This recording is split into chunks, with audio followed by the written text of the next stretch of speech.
Telling the people about Indoor Rec, do you read it anyway? I finished watching that council meeting today. I was screaming on the inside. I couldn't scream out loud because my baby was napping, but I was screaming on the inside. I don't think you're included on all my emails, but I've been ranting to people. Yeah. I called my dad, just ran to him.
for opening ceremonies, please. Yes.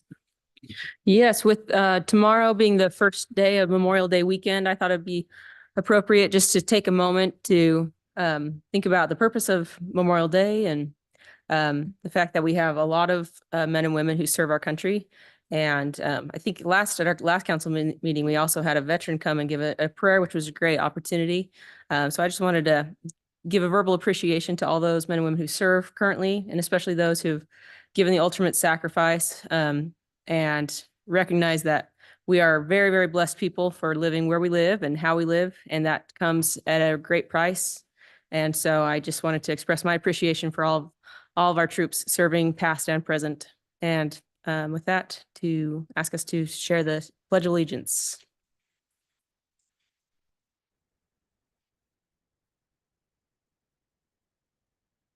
I pledge allegiance to the flag of the United States of America and to the republic for which it stands, one nation under God, indivisible, with liberty and justice for all.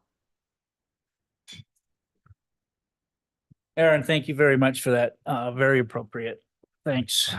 With that, we'll call the meeting to order and begin with the roll call. Garrett, will you lead us off, please? Garrett Mansell. Aaron Mann.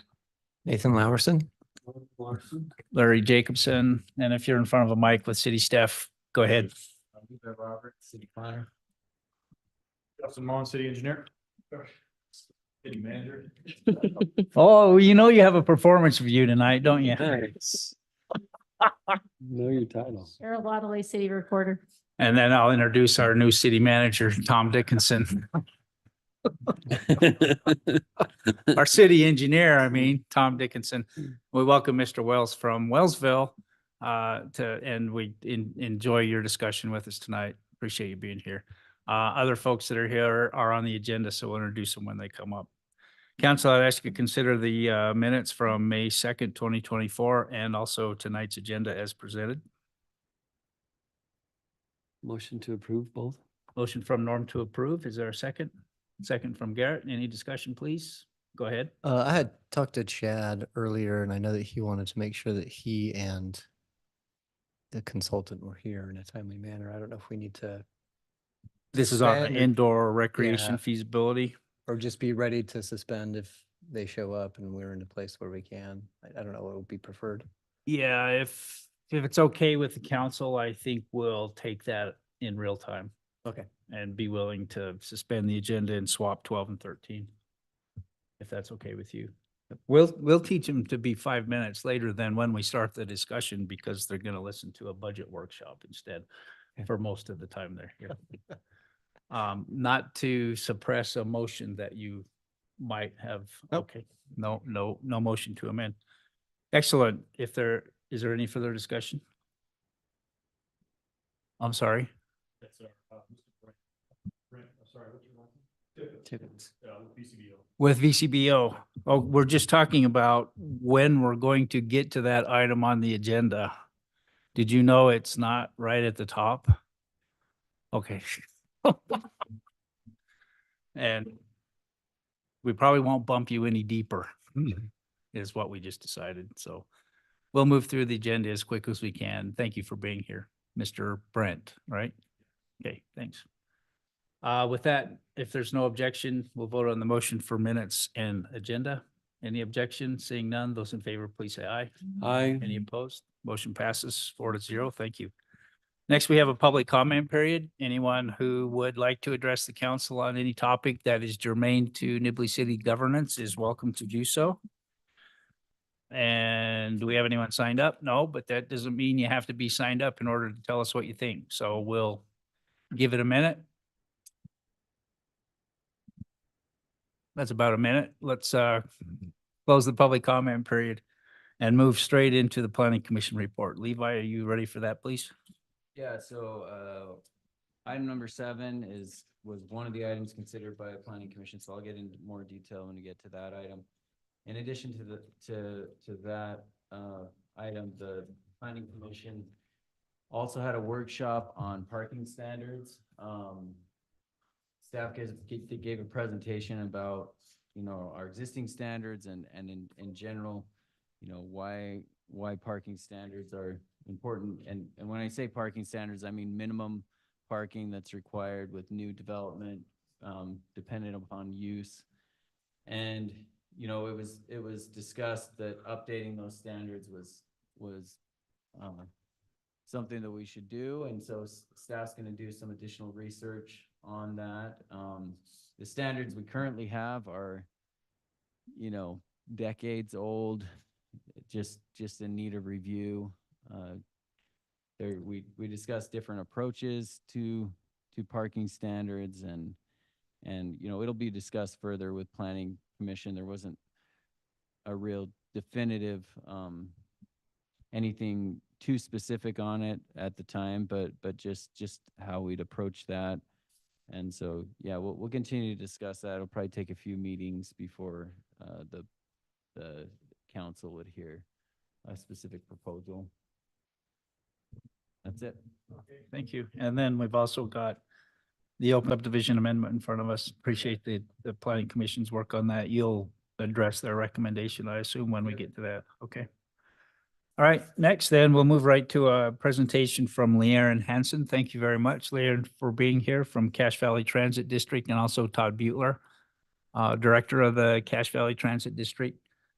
The council recalls that the density of the CVTD board was increased at the beginning of this year. So Leanne is a resident of Millville, but we thank you for representing Nibley City as well as Hiram in your place on the board. So this is open forum. We can go wherever you'd like to go, Leanne.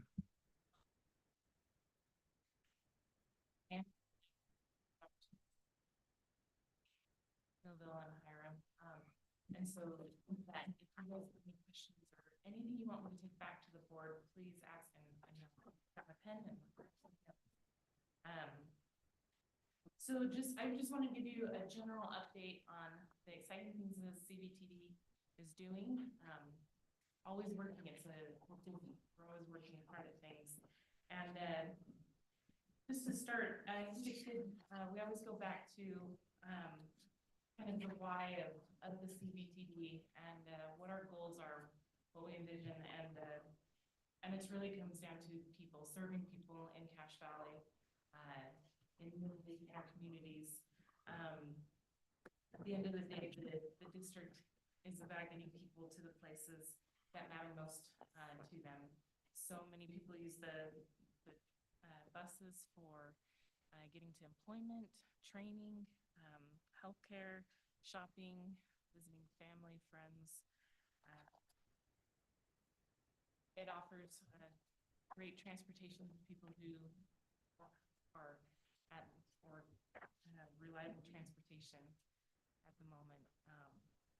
And ultimately, the district provides these services because the citizens of Cache Valley created the transit district by voting, on a ballot and voting to fund the district with local sales tax.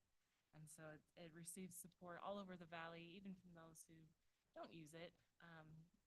Many people see the great value it offers everywhere. So Todd just passed out this ridership report, and this is for Nibley. It's a heat map, and so the darker the color, that'll show you the more ridership at that time. So this was done in the first 90 days of 2024. And you can see the ridership for the whole day, but there's definitely a peak around 7 a.m. and then again in the afternoon, 3 to 5 p.m. And it shows all the stops too that are served. And I was told just yesterday at board meeting that the number 12 route, which serves Nibley, is like the 5th most used route. So that's really great. The 5th, is that what you said? And 5th out of how many routes? There's about 17. Okay, thank you. Thanks. And I think that's on the highway. Next. Route 11 that you're looking at. Okay. Thank you. So one of the biggest things the CBTD has been working on is the new facility. Our current facility has buses parked along the fence lines and no cover, and even in some employee parking stalls to fit them, we're bursting. The need for the new facility, that's been taken to Congress in DC, Utah legislature, the CMPO, local mayors, and our board for a number of years. Is something that's been advocated for and for many years. The facility has been funded with $30 million of federal funding. So that's great. That's tax dollars that we've paid and been able to bring back here in the valley. It's money that Congress authorized to be spent and could have gone to other states. But again, it's coming back here. So that's really fabulous. Additionally, the state legislature has provided $5 million to the project, and our local match currently sits around $18 million. The district's completing the building with no bonding. No additional sales tax has been asked for, and it will be completely paid for. There will be no debt for this building. The district purchased the property back in 2010, and the board's been setting aside funding for years since then. So it's really great. We're really excited about it, and it's running on time, and should be good to move all the buses over and start over there next spring. So that's kind of our update. Do you guys have any questions? Is there anything, any concerns, anything I can take back to the board? Council. Liren or Todd, it seems like one of the new things you talked to us about recently was micro transit. Could you give us an update on how that program is going? Either one, it's fine with me. So you might tell. That's what it is first, Yeah, because so I, microtransit, or it's referred to as like on-demand transit. So if you kind of think like Uber Share, might be a good way to think about that. It's a new level of service. So there's different levels of service. And microtransit works really well when you have like a new area that really hasn't been established yet, new community, or in areas where the ridership's not really strong. So it performs when there's maybe less than 7 passengers per hour on a vehicle. And so we have the area up in Providence and Millville, and kind of southeast Logan that we had 2 fixed routes up there, and they were not performing at that above that 7 passengers per hour. So we put that service in a year ago in February, so a little over a year ago. And the goal of the board at that time was to make sure that we didn't leave any of the current riders stranded, and then try to develop and get our hands around what this new technology is, this new service. And so we've done that. We've been able to make sure the existing riders still have service in place. We're starting to see that service grow a little bit. We've got our hands around the technology and understand how that works. We still treat it kind of as a public transit. So some areas, they truly do treat it like Uber Share, if you will. They'll pick people up at their doorstep. We're still having people go to bus stops. So Okay. we put more bus stops in those communities than were there before with the fixed route. So we're able to expand our coverage. And then people schedule through an app, schedule their rides, and you can schedule anywhere from, within 15 minutes to out past a day, a little bit past a day. We still have some people, obviously, that don't have smartphones or that maybe don't really want to use the app. They still can call in, and we can schedule that trip through our dispatch center. But yeah, it's working really well. There are a couple challenges. It's really hard for us to get vehicles. It's a difficult thing. So we bought some vehicles that were just off a lot. We didn't get to spec those of how we normally would. And so there's some challenges with those vehicles, but we're making do with those. But yeah, it's going well. The technology, the algorithm really kind of does all the scheduling and bunches the trips together. And so we're seeing that ridership continue to grow. And we're hoping that one of the things that we're really looking into now is AI, and how does AI really meet the future with some of these technologies. How can it make it even better? And so those are things we're looking at for the future. Yeah, okay. Thanks. I'm an old man myself and I have friends that are even older than me. And at some point they should stop driving their cars. And I tell them about what's coming.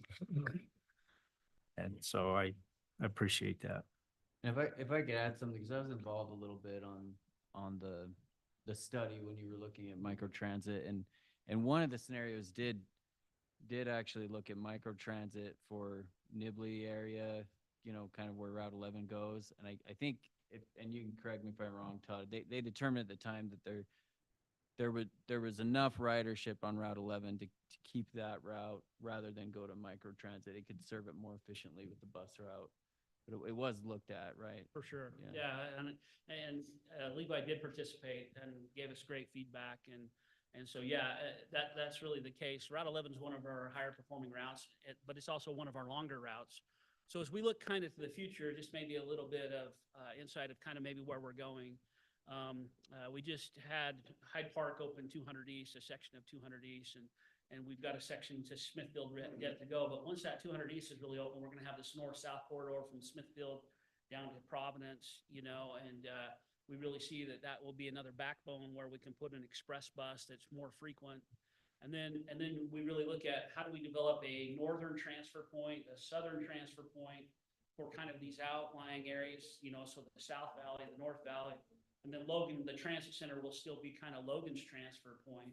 But really then with the loop, where the loop hits 60% of our major destinations with no transfers, then we can start having pool in these other areas, maybe even in Nibley. So we don't have to take Route 11 all the way into Logan. We can take it to a transfer point. But then there's other areas of Nibley that maybe Route 11 is not covering that we can put pool in and kind of sweep and go to deliver at the transfer point. And the same on the north side. And so we really see microtransit as some of these, what they call first mile, last mile, where you're getting areas beyond the fixed route that people have to walk. Maybe we can have it to where that they can provide that connection to these other major routes. So yeah, great comment, great question. Great. Go ahead, Justin. I had a quick conversation with Mr. Kimball about 12th West and the future of 12th West. And you guys got an idea of when 12th West gets connected? We're probably a couple of years out before it's fully connected. I mean, do you have thoughts and plans for that yet? Yeah, so again, it's kind of like we just barely the board last night actually just approved some realignments in the western part of Logan. And one of those things we were waiting for was a road to go through 100 West. We needed that road to be completed before we could do that and really address some development. It's the same thing with 12th West and Nibley. I mean, we have identified as a future that is going to be a place where we can really have Route 12 serve, or not Route 12, sorry, Route 11 serve, and really improve the safety of Route 11, improve a little bit more coverage here in Nibley. But yeah, we're waiting for the infrastructure to be built, but we have plans. We've already identified that. And again, anything that we can do to support that being done, we're more than happy to lend our voice behind that development. Another plan that came up, and Councilmember Mann brought this up. We're reviewing a new shopping center that's also in a currently undeveloped area on 2600 South and Highway 8991. There's gonna be a connected road there that goes through if and when this is developed on Heritage Drive, where Route 11 currently comes in. So that's kind of another area to look at. It'd probably be the most significant commercial area in Nibley and really in the area. So Yeah. Looking at, how the bus doesn't quite go there now. So maybe if it's worth looking at to see if, it's worth serving that area somehow. Yeah, and again, we appreciate Justin and Levi, all the staff. I mean, they're good to work with us. And so, yeah, as these things happen, I mean, make sure that we're involved. We want to be aware of how you're planning growth and how we can best meet those needs. As Leanne said, our goal is to get people to the places that matter most to them. And so it's about mobility for them. So, yeah. Last but not least, how's the new board structure working? It's great. It's Last really for good. me It's- anyway. I mean, I think you have one of our best board members. I mean, they're all great, but Leerin's committed. She's our vice chair. You know, she really does a great job. And it is a little bit more manageable, really. And I think the board members are more engaged and asking good questions and asking them for us to provide good information to them. So, I mean, with this facility project, they're definitely involved. We're doing a tour tomorrow with the board on where we're at in the construction process, and so that's exciting. As she said, we're hoping that January, February of next year, we're getting the keys, if you will. So Nice.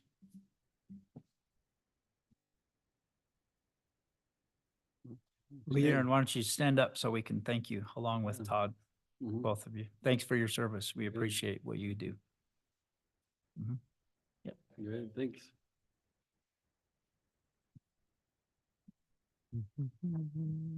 Okay, next, let's take up ordinance 2406. This is the first time that the council has seen this. It comes to us from the planning commission. This is a proposal to modify our current open space division to bring in R2A, the smaller of residential zones, standard residential zones in Nibley City. I won't say anything else. I'll let Levi introduce this if you would, please. Yeah, so this is what's being presented in front of you. What the planning commission is recommending are some modifications to Nibley City Code within the subdivision ordinance. There's an option for what's called an open space subdivision. It was previously called rural preservation, and before that is conservation subdivision. Had a few different names, but I think we stuck with open space subdivision for about four years and running, so that's pretty good. Time to change it then. Right. But an open space subdivision, it provides an incentive to preserve open space, and that could be a variety of different ways, whether it's through a park or private open space, conservation easement, or a, HOA managed space. But it provides this incentive through a density bonus. So you get additional, more housing units than you would without developing as an open space subdivision. And in general, the percentage of open space that a subdivider provides in relation to the net developable acreage, they then have that much of a density bonus, approximately that much of a density bonus when you compare it to the underlying zone. So this is allowed within R1, R1A, R2 zones. It's also allowed in R2A zones, but what brought this up is there's no incentive really for an open space subdivision if the property is zoned R2A. And the reason why is because it's treated the same as an R2 subdivision. And so you can get, under the current ordinance, you can get 25 or 35% additional density when compared to R2. Well, if you look at the numbers at the base, R2A is about 35% more dense than R2. So there's no incentive for a developer if they're within an R2A zone from a density standpoint, additional units to do an open space subdivision. And we haven't seen any within R2A zones. We've seen, I think, about 6 within R2 zones since its inception in about 2016, I believe, was kind of when it took off there. Maybe actually a little bit earlier. There were a few a little earlier than that, but that's when the majority of them have come in. I've also found with recent, applications that it does create kind of a disincentive for the city to rezone these areas to R2A because, and what's been stated in previous meetings is, well, if we rezone it to R2A, we're giving away this opportunity for open space preservation. And so the Planning Commission, at the initial workshop, they considered a few different approaches to this. The first one that was mentioned in the meeting was actually, or kind of leading up to this meeting, was number 2, which is just remove the R2A zone for consideration for future development.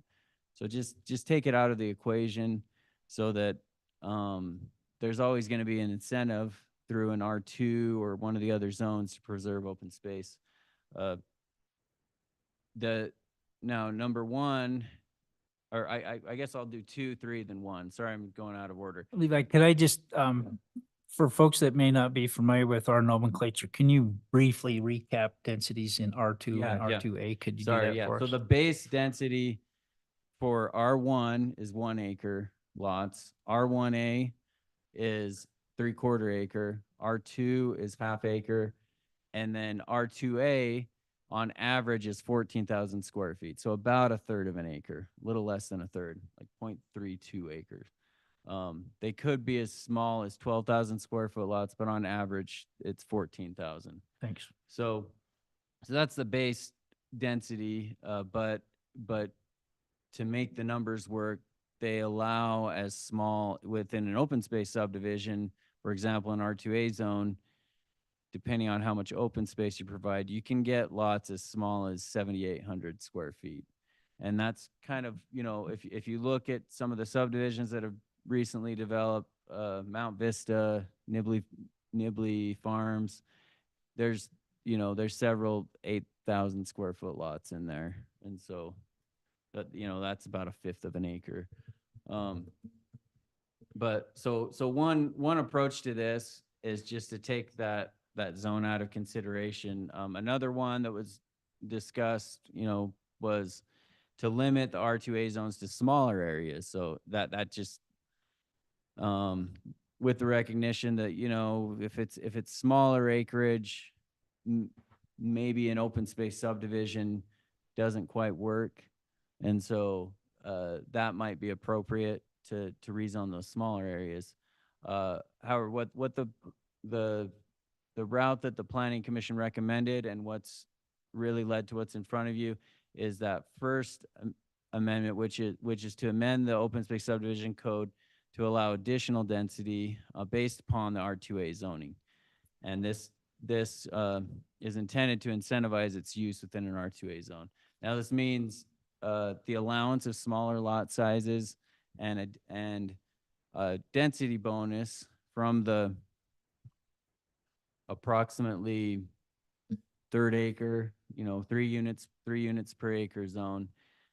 And to make that work, if you have to dedicate a portion of it as open space, well, then you have to shrink the lot sizes to make it fit and still allow additional housing units. And so you'll see, and I can pull up, the numbers, that this would allow as small as 5,000 square foot lots in areas that provide, I believe, greater than 35% of net developable acreage as open space. And so the Planning Commission, their general consensus was to go this route and basically add an additional row to the chart that specifies, both the density as well as the lot size, the minimum lot sizes for an open space subdivision within an R2A zone.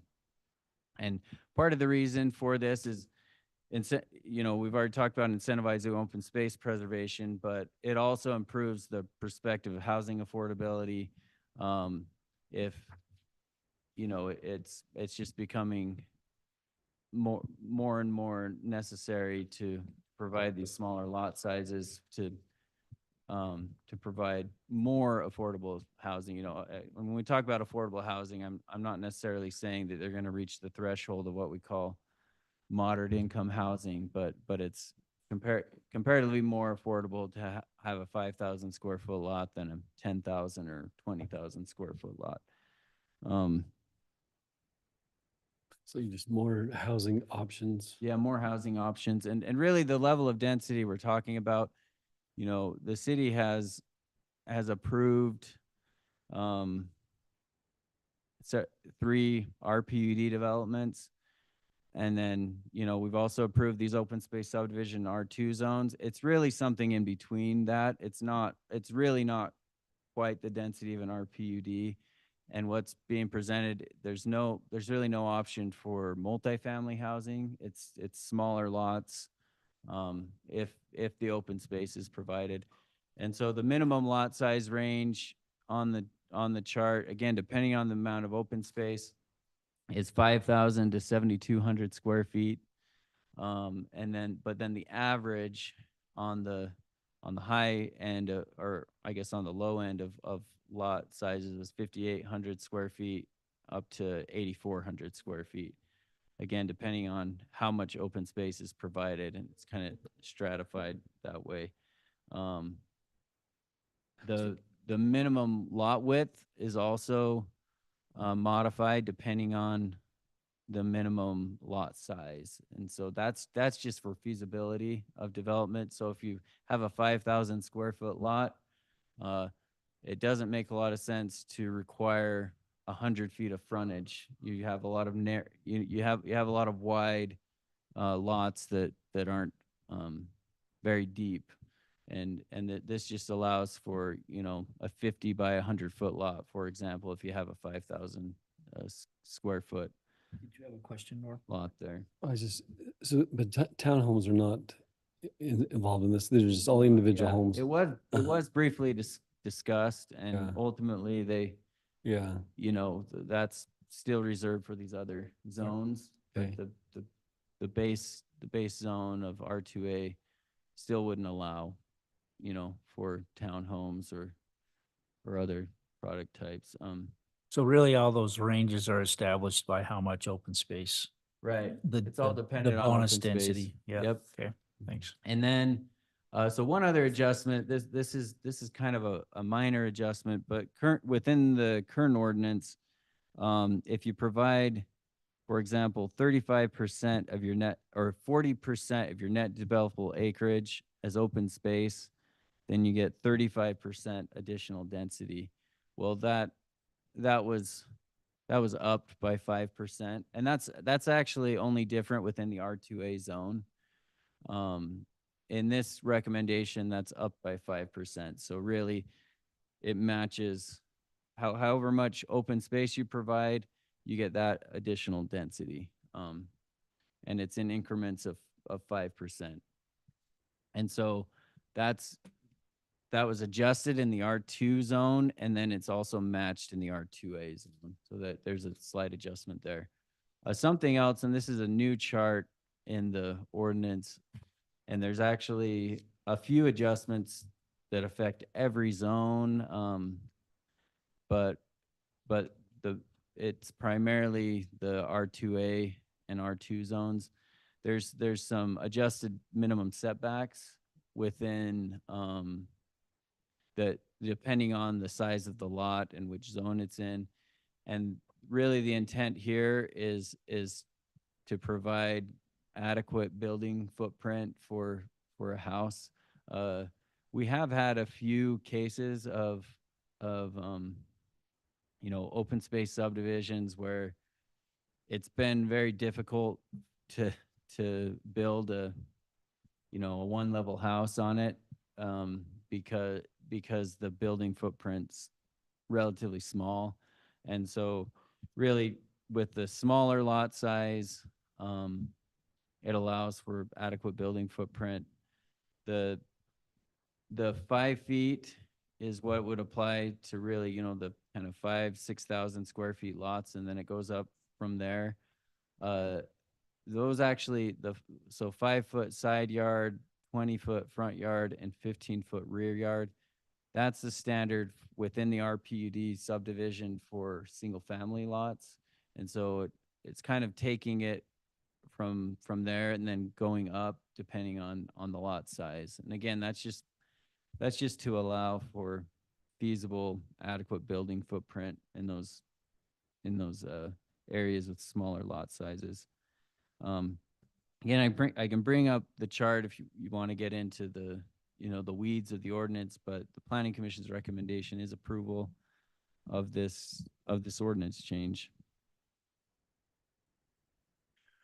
Thanks, Levi. Sometimes I think all I'm good for anymore is to provide a historical perspective. So if you're interested in that, Nibley City adopted its first, whatever the name was, open space subdivision back in about 2007. We saw it demonstrated in Farmington, and we're quite impressed with how they were incentivizing smaller lots, but still setting aside space that Farmington thought was valuable to the community as open space. So we passed the first version of this in 2007. 2008, 2009 came along when nobody was building houses for a while. And it sat on the shelf for a long time. And then finally came back to life. And we've had several versions of this ordinance. Maybe the planning commission had questions about why R2A was never quite included. And because frankly, at the time, when we looked at those lot sizes, they looked really small compared to, what Nibley was used to. Times have changed. We've done our PUDs with multifamily attached and 8 unit per acre type stuff. And so, yeah, I think the planning commission has rightfully so asked why not R2A, because we're used to smaller lots perhaps now. It was never a prejudice against R2A. It just seemed like too big a step for us at the time. Any questions on history? Okay. Maybe if I might add just the level of density we're talking about, really an R2A zone, it's really like 3 units per acre. If they provide the open space, they're getting 4, maybe a little bit north of 4 units per acre. So it still wouldn't be what we'd consider high density, but still really medium density. But the smaller lot sizes are to allow for that provision of open space within the subdivision. Levi, I have a question for you on administering this ordinance. One of the problems we started with, I think, was the decision about what is valuable to the community as open space was sort of left to a legislative process. It was kind of like, let's make a deal. So as we went along, we tried to codify what was worthwhile uses of open space. And is the ordinance onerous to administer these days, or do you feel like you sit down with the developer and have a pretty straightforward process to get to a proposal to show to the planning commission? It's pretty clear, to be honest. I mean, I think those standards are helpful. I mean, we could always review them. There's a few standards in there where it still takes some discretion. However, in order to keep the open space subdivision ordinance still an administrative process rather than a legislative, last year the state legislature took city councils out of the administrative process completely. And so we haven't received any open space subdivision applications up to this point, but those decisions will have to be made by the planning commission at the preliminary plat level. They'll have to use that discretion of whether they meet all of those standards, but they are, although they do require some discretion. I think there's one in there about sensitive lands and what meets that definition. It could depend on the land if it really meets the intent of that. But I think in general, the latest one that we reviewed was Hawk Hollow. That's changing as we know, and that there's a new owner. But through that process, it was pretty clear what they needed to do to get to that, for the city to accept that this is acceptable open space. So in your opinion, when we became more prescriptive about what the definition of open space could be, are the citizens of Nibley getting a good deal on that? I mean, are we really preserving something that is valuable to the community? I In think your so. opinion? I mean, Okay. I think more so than in the past. Yeah. Okay. Probably still something worth looking at. I think the difficult thing is you have to meet 3 of the standards and sometimes they don't quite overlap with one another. It might be an area that, you know, from kind of a sensitive lands standpoint, we should preserve it. Yeah. And it doesn't really meet it doesn't really check other boxes. You know, we're not using it for agriculture. It's not open to the public necessarily. Maybe it should be. I don't know. But sometimes that becomes difficult to have to check all 3 of those boxes. Right. I think when just looking at these, but yeah, I mean, I think it's good to be able to have some objective standards in there. And it gives, I think also gives the developer assurance if there's too much, the process is too onerous, I think, then they're going to be discouraged from pursuing this type of subdivision. Okay, with that, I'm gonna be quiet. Turn it over to the council. This is on the agenda for first reading. Of course, that means that it's time for council to gather information, make sure they understand what is being proposed, possibly ask for more information to bring back before second reading, or get right into the nitty gritty of it and waive the second reading and really do a policy discussion. So council can take it wherever you're inclined to go. I'll give you a motion to approve ordinance 2406 for first reading. Okay, motion to approve for first reading. Second from Aaron. Thank you. Let's talk about that. So on the changing the setbacks from the back, does it matter where it is in the subdivision? So if it's against a pre-existing subdivision, that's R2, so it could be closer to theirs than they're used to, and maybe the same against if it's adjacent to the open space where they can have a little more buffer. It doesn't matter. Is what you're That saying. doesn't, yeah, in the current draft, that those aren't contemplated. Yeah. And then is the open space, is it HOA? Is it owned or is it city, or could it be, who decides who owns the open space? So if it's city, the city council has to weigh in and accept that open space. And in fact, the ordinance is currently written that the city could force it. The city could say, we want that open space. So in the way that would, and that's what happened with that Hawk Hollow proposal. The city said they actually wanted private open space. The issue with that is they didn't meet all the standards, all the design standards, and it happened to be in a good location to add on to a park, you know, Nibley Meadows Park, and so or a planned park that is, but it depends. There's, and this kind of goes back to Mayor's comment earlier. There's a list of standards that they have to meet.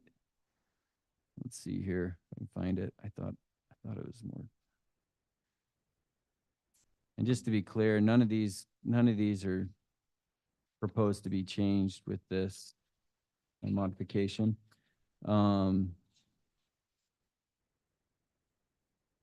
Let's see here. Oh, this is it. So it's under subsection I. So they have to meet at least 3 of these standards. And I'm not going to read through all the descriptions, but significant areas, natural landscape, contiguous land, agricultural land, buffering, so pedestrian access, recreation space, stormwater basin. So they have to check 3 of those boxes. But it could be private, it could be HOA. We've seen a mix of everything from city to private to HOA in the ones that have come through. And a lot of them have been a mix of those within the same development. Mount Vista the city took on a small park, 2-3 acre park. But the remainder is HOA. And I guess the city took on a stormwater pond as well. But the rest is HOA.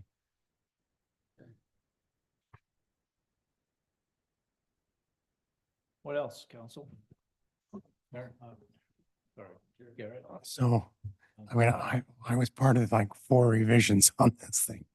As we kept trying to, each subdivision, we learned something new. We're like, oh, we gotta tweak that a little bit. And Mountain Vista about got it right how we wanted it. And I remember that we were part of that discussion on just eliminating 2A, you know. The question I guess I have is, I mean, I see where things are going with the smaller lots and different things. Is this going to create more of an incentive for everyone to request an R2A rezone in our medium and high density areas rather than just stick with the R2? And are we okay with that? I mean, because I see that going to be a growing need because they'll see that as, well, yeah, if I can get an R2A, we can maximize this out and maybe get to more affordability. I mean, the smaller lots doesn't necessarily mean affordability. Construction has a big part to do with that. And still put a monster house on a small lot. But I did see some of this when I was in Texas. I was surprised on some of the subdivisions that we saw down there that were in the affordable range. They were 180,000 on 3,000 square foot lots. They were 30 feet by 100 feet with 4-foot side setbacks on the side. And I mean, they were actually pretty nice homes. So, and 180,000 actually would be more than affordable for most of the, as it's deemed by the state for affordable housing. How many, my question, Levi, is how many current properties do we have that are open, or vacant land that are currently zoned R2A? Do we have any of those already? There, we did pull up that map with the planning commission. I can, give me a second. I can pull up our zoning map, but, there,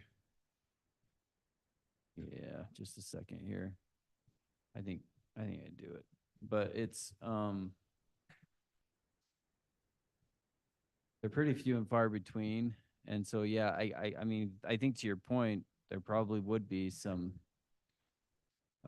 requests from applicants for R2A, especially because if you look at our future land use map, we don't decipher between R2A and R2. In general, we've just kind of treated that as medium density residential. And so I think that's something probably to look at as we update our general plan this next year. If there should be a difference between kind of the the R2A type density and the R2. But yeah, let me pull it up. Because we've had a few rezone requests for R2A and we denied them on the fact that we wanted them to use an open space subdivision. Right. And so we wanted to keep it R2, so there was an incentive. Right. And it had to do with that. I don't know how much it had to do with, oh, well, this is too much density. If this was in place, if it would have changed those decisions, I'm not sure. It probably would have. Actually, looking at dedicated open space at Cottonwoods right there. There you on the go. Right-hand side of that and left-hand side of that sidewalk where it pushed the houses back off of Hollow Road. Right. And that was HOA. owned, right? That is privately owned Private. open But- space. So Oh, they sold the conservation lots as separate kind lots. of here, okay. Yeah. Yeah. Someone that might want an animal. Yeah. We adjust that in the animal land use ordinance. We amended. Yeah, I mean, to be honest, there isn't any, there's very, very little R2A Okay. zone that isn't already planned for another development. Okay. Guess they could try to change their plans, but Well, I imagine some of those we denied who might just be coming back for a rezone again. If it's- And there are, especially to the south, all that green, the dark green, that's all agricultural, Right. but it's in the city. Someday, someone's gonna probably want to build houses on that, so Oh, yeah. that would be a request for a rezone change. yeah, I think to your point, I think you probably will see more requests. I guess it's ultimately up to the city council whether to entertain those, but. Rezone. There are R2s that asked for R2A that we said no, because we want to force or incentivize or Incentivize. the conservation subdivision. I don't know what the council would say if they came back again for an R2A, if there was an open space subdivision to go along with R2A. The question to be asked when they make the application, I guess. That would be my only concern if we approve an R2A and they ask that and then don't use the open space subdivision. Cause I would do it with the condition that it was an open space subdivision. But I don't, But it's the optional. but it's process. optional. That's the problem. I should also mention, I did send this, these changes at the request of the planning commission to some developers and designers of subdivisions and got a few, comments back. One of them said that they see this as, very advantageous and very enticing to a developer to use this within an R2A zone, and they see a lot of demand for the product type that would fit on these smaller lots. There was one that kind of commented that it's a positive thing, but they'd like to see more flexibility on lot sizes and just base it on density, and that was discussed. So, for example, not having a minimum lot size, but just setting the density threshold and allowing them to design, have more creativity. So that was discussed, but, ultimately not recommended. And then, there was another developer that stated that this would be very advantageous for him. So we got a few responses back, and in general, pretty positive is from that perspective. Yeah, I've talked to one developer and that's one of the things he wanted to see was just the minimum widths kind of either eliminated or reduced. So there was a little more flexibility with that. But I don't know what that does to infrastructure and how all that integrates. Yeah, that was discussed. I mean, one thing to consider is, Sorry. we have seen some issues with lot sizes and configurations that aren't very feasible to build on, that they'll subdivide and then come back in for a variance. I mean, not very many of those, but we just felt like the 5,000 square foot lot was pretty reasonable. We actually discussed this when we went through the TDR ordinance, and the consultant at the time, and they did have someone on board that frequently kind of works on the other side of the aisle, on the developer side, and they felt like it at least for the TDR ordinance and allowing that additional density, that it made sense to have some standards on lot sizes, and so this kind of also takes that same idea of at least having some parameters in there. I think there's still plenty of room for flexibility within the subdivision. Thanks, Leroy. None of those developers went as far as saying, hey, if I had this ordinance, here's a prototype of a open space subdivision in R2A rules. Like sketch something out or having drawn something out or shown us a template or an example or a prototype of what it might look like. So there was one, and it was an engineer, and they've actually designed a lot of the subdivisions in Nibley of recent times, from Civil Solutions, and they did run some numbers. They went a little further than just saying, oh yeah, we think that looks good, and they saw kind of the number of lots they'd be able to get. Did they produce a drawing? They didn't. No, Okay. they didn't produce a drawing, but they did run some numbers and look at kind of how financially that could affect the project.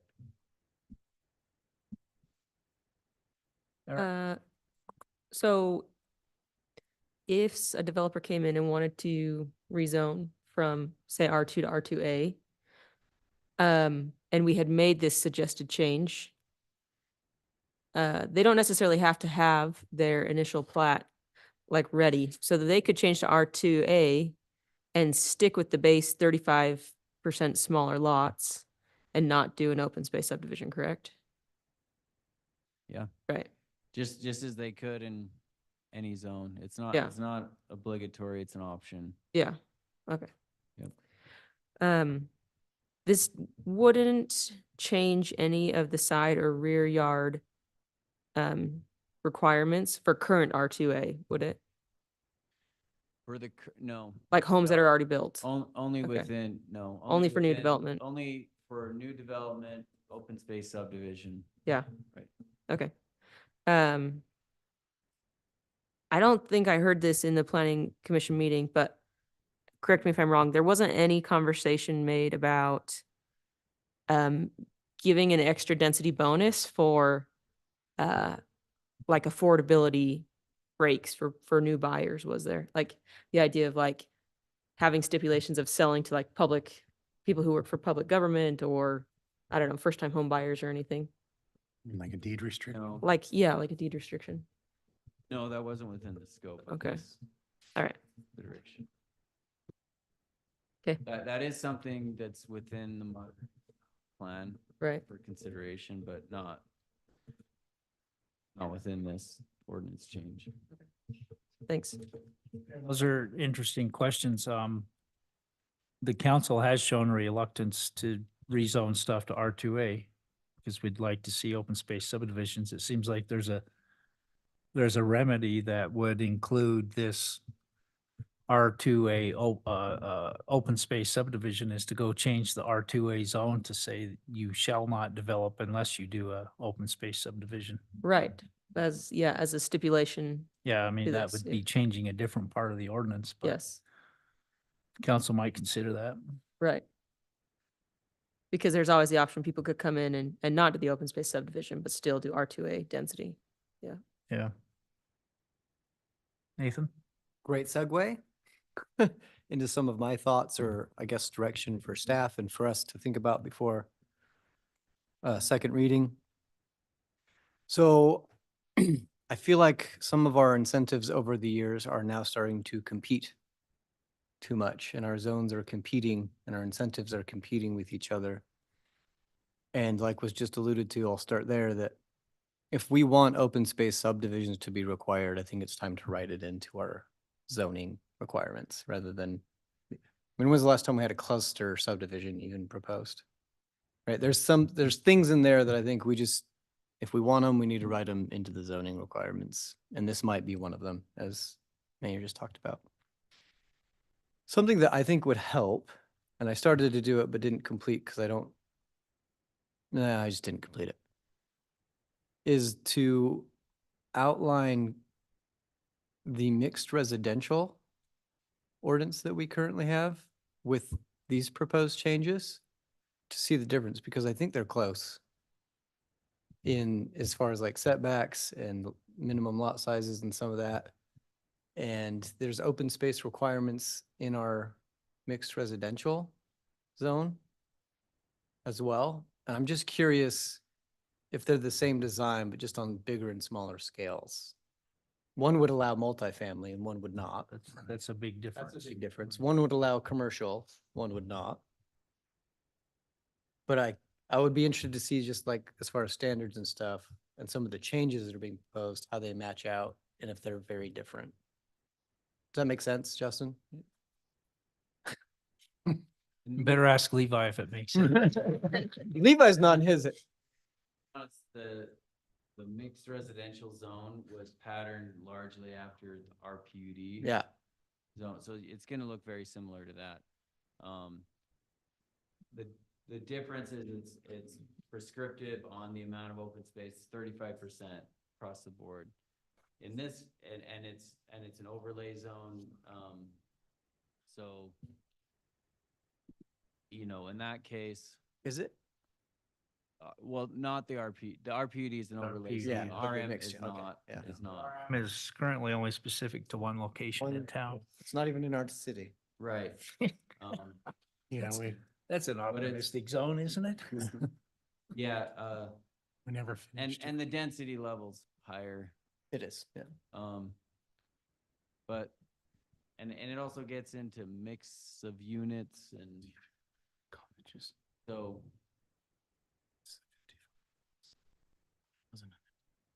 That might not be what we actually need, but it's this idea of, I feel like there's a lot of conflicting incentives in our code and there's some leftovers that maybe just need integrated more prescriptively and instead of this approach. I mean, I was the one that said, I think we should do this just to look into it because of the last two that came and we were like, and the landowners weren't really keen on it, right?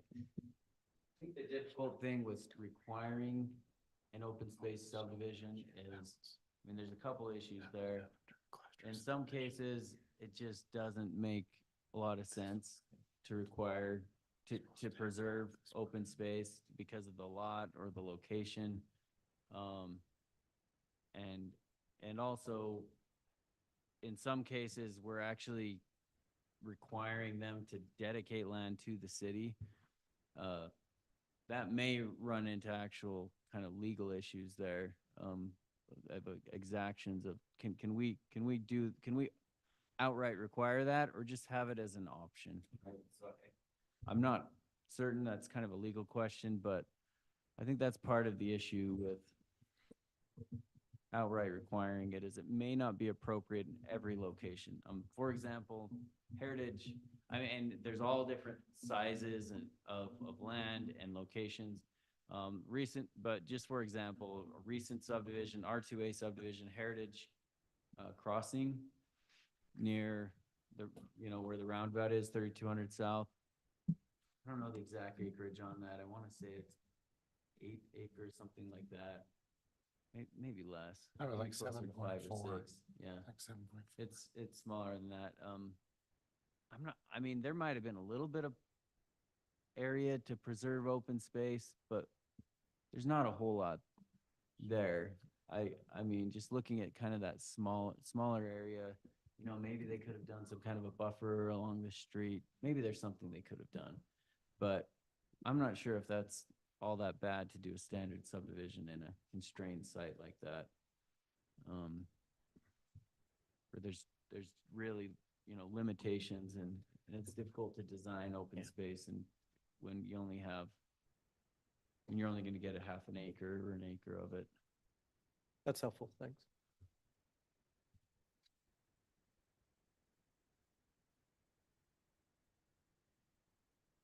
But I mean, if there's something we could provide, maybe clarify that. I'm not.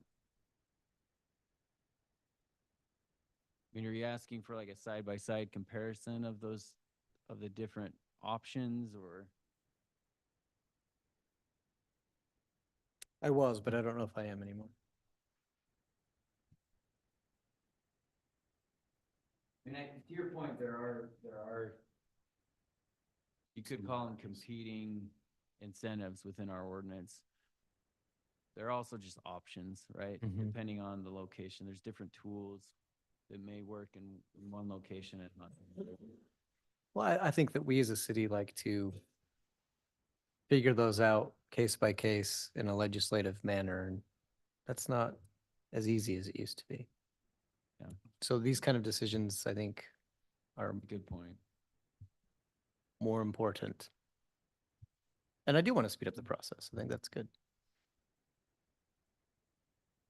Every time I look at our zoning map, I try to figure out, and I know what it is, the big blue space in the southwest part of town, which is our someday regional park that we've zoned into park/school. That actually isn't even in our boundary. Also not part Our of the city. jurisdiction. It's interesting how we're zoning stuff outside of our jurisdiction. And maybe we should annex that since we own it. I don't think we did. I think we finally annexed Firefly Park. Yep. At the top of the map. Not on the county records. We don't need to control all the land, just all the land that touches our land. The city, and we did this with TDR, we can zone whatever land we want, it just doesn't have any effect until we. Annex it, yeah, just. That's We happen to control that land. By ownership, not by jurisdiction. Right. Right. Other requests for information between now and second reading? Anything else Levi can do for us? Appreciate Levi. I just wonder if Nibley's ready for 5,000 square foot lots. Yeah, I would, Next door here. yeah. I would, I mean, I would love to see a prototype Yeah. that's plat. nice. And If it's a recent one that was like a Hawk Hollow or a Hidden Valley one. Hidden Valley or something. I think the scale we're talking about is what's directly north of us. If you look at Ridgeline Park Phase 3, that's the level of so where the senior housing Yeah. is going with the pickleball court in the middle. That's, if that were a development in and of itself, that's kind of the scale you would look at. You know, that's about 6,000 to 8,000 square foot lots. that would be the residential part of the open space subdivision, and then there would be the open space around it or in it or something. Right, That's the development part of it. That's the residential development part of it. right. Does that make sense, council? But I mean, as far as the scale, the lot sizes, the amount of open space, I think that would probably meet these thresholds if it came in by itself. As Obviously, phase that's part 3. of a bigger development, Okay. but that's about the scale we're Okay. talking about is kind of what you see north of our soccer Yeah. field. Let's not bring that part up. 6,900 square. But without the townhomes, obviously, so forget all the townhomes, just that. Yeah, so why don't you throw a phase 3 plat for Ridgeline Park into our packet for next time? Okay. Could you do that for us and Yeah. save us digging it out?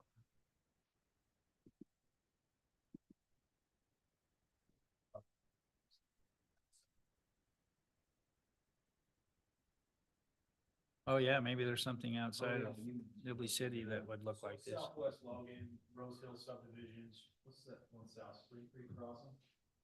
Or that name, no, no. 2100 south on 16th one.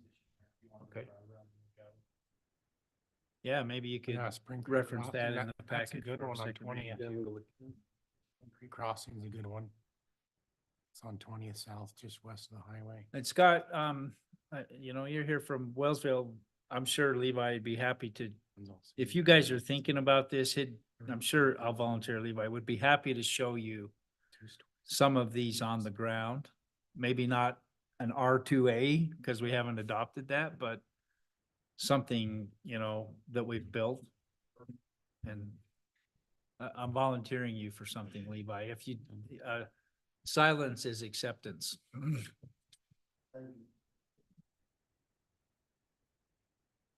Be just northwest of, the old Camp Saver building.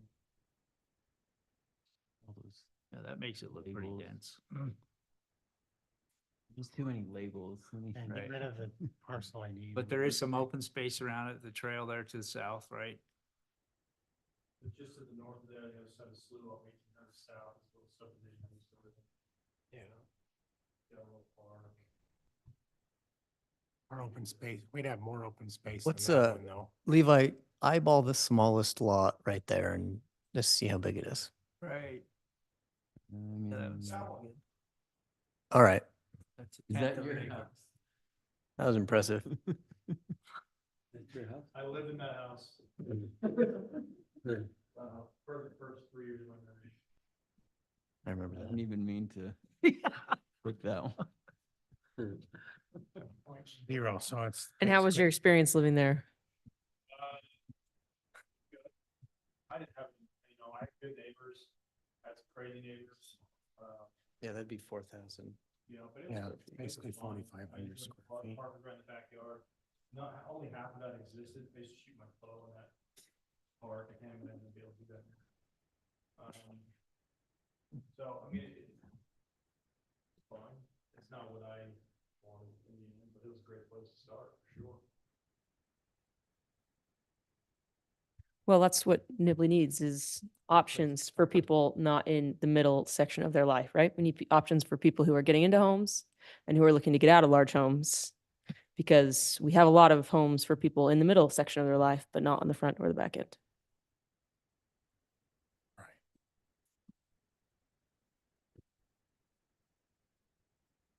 On those homes sell for, are they about 450 or are they more? Twice what I sold it for 10 years ago. Yeah, do we have assessor data available on this GIS? No. Okay. Yeah, I'd look, I'd have to dig deeper for that.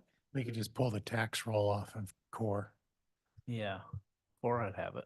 and it's free for that part. Oh, there you Do go. that if you want. There's a 400,000. home on Zillow for 459 in that neighborhood. Market value is 400,000. That looks affordable, doesn't it? Isn't that Not to crazy? me. No.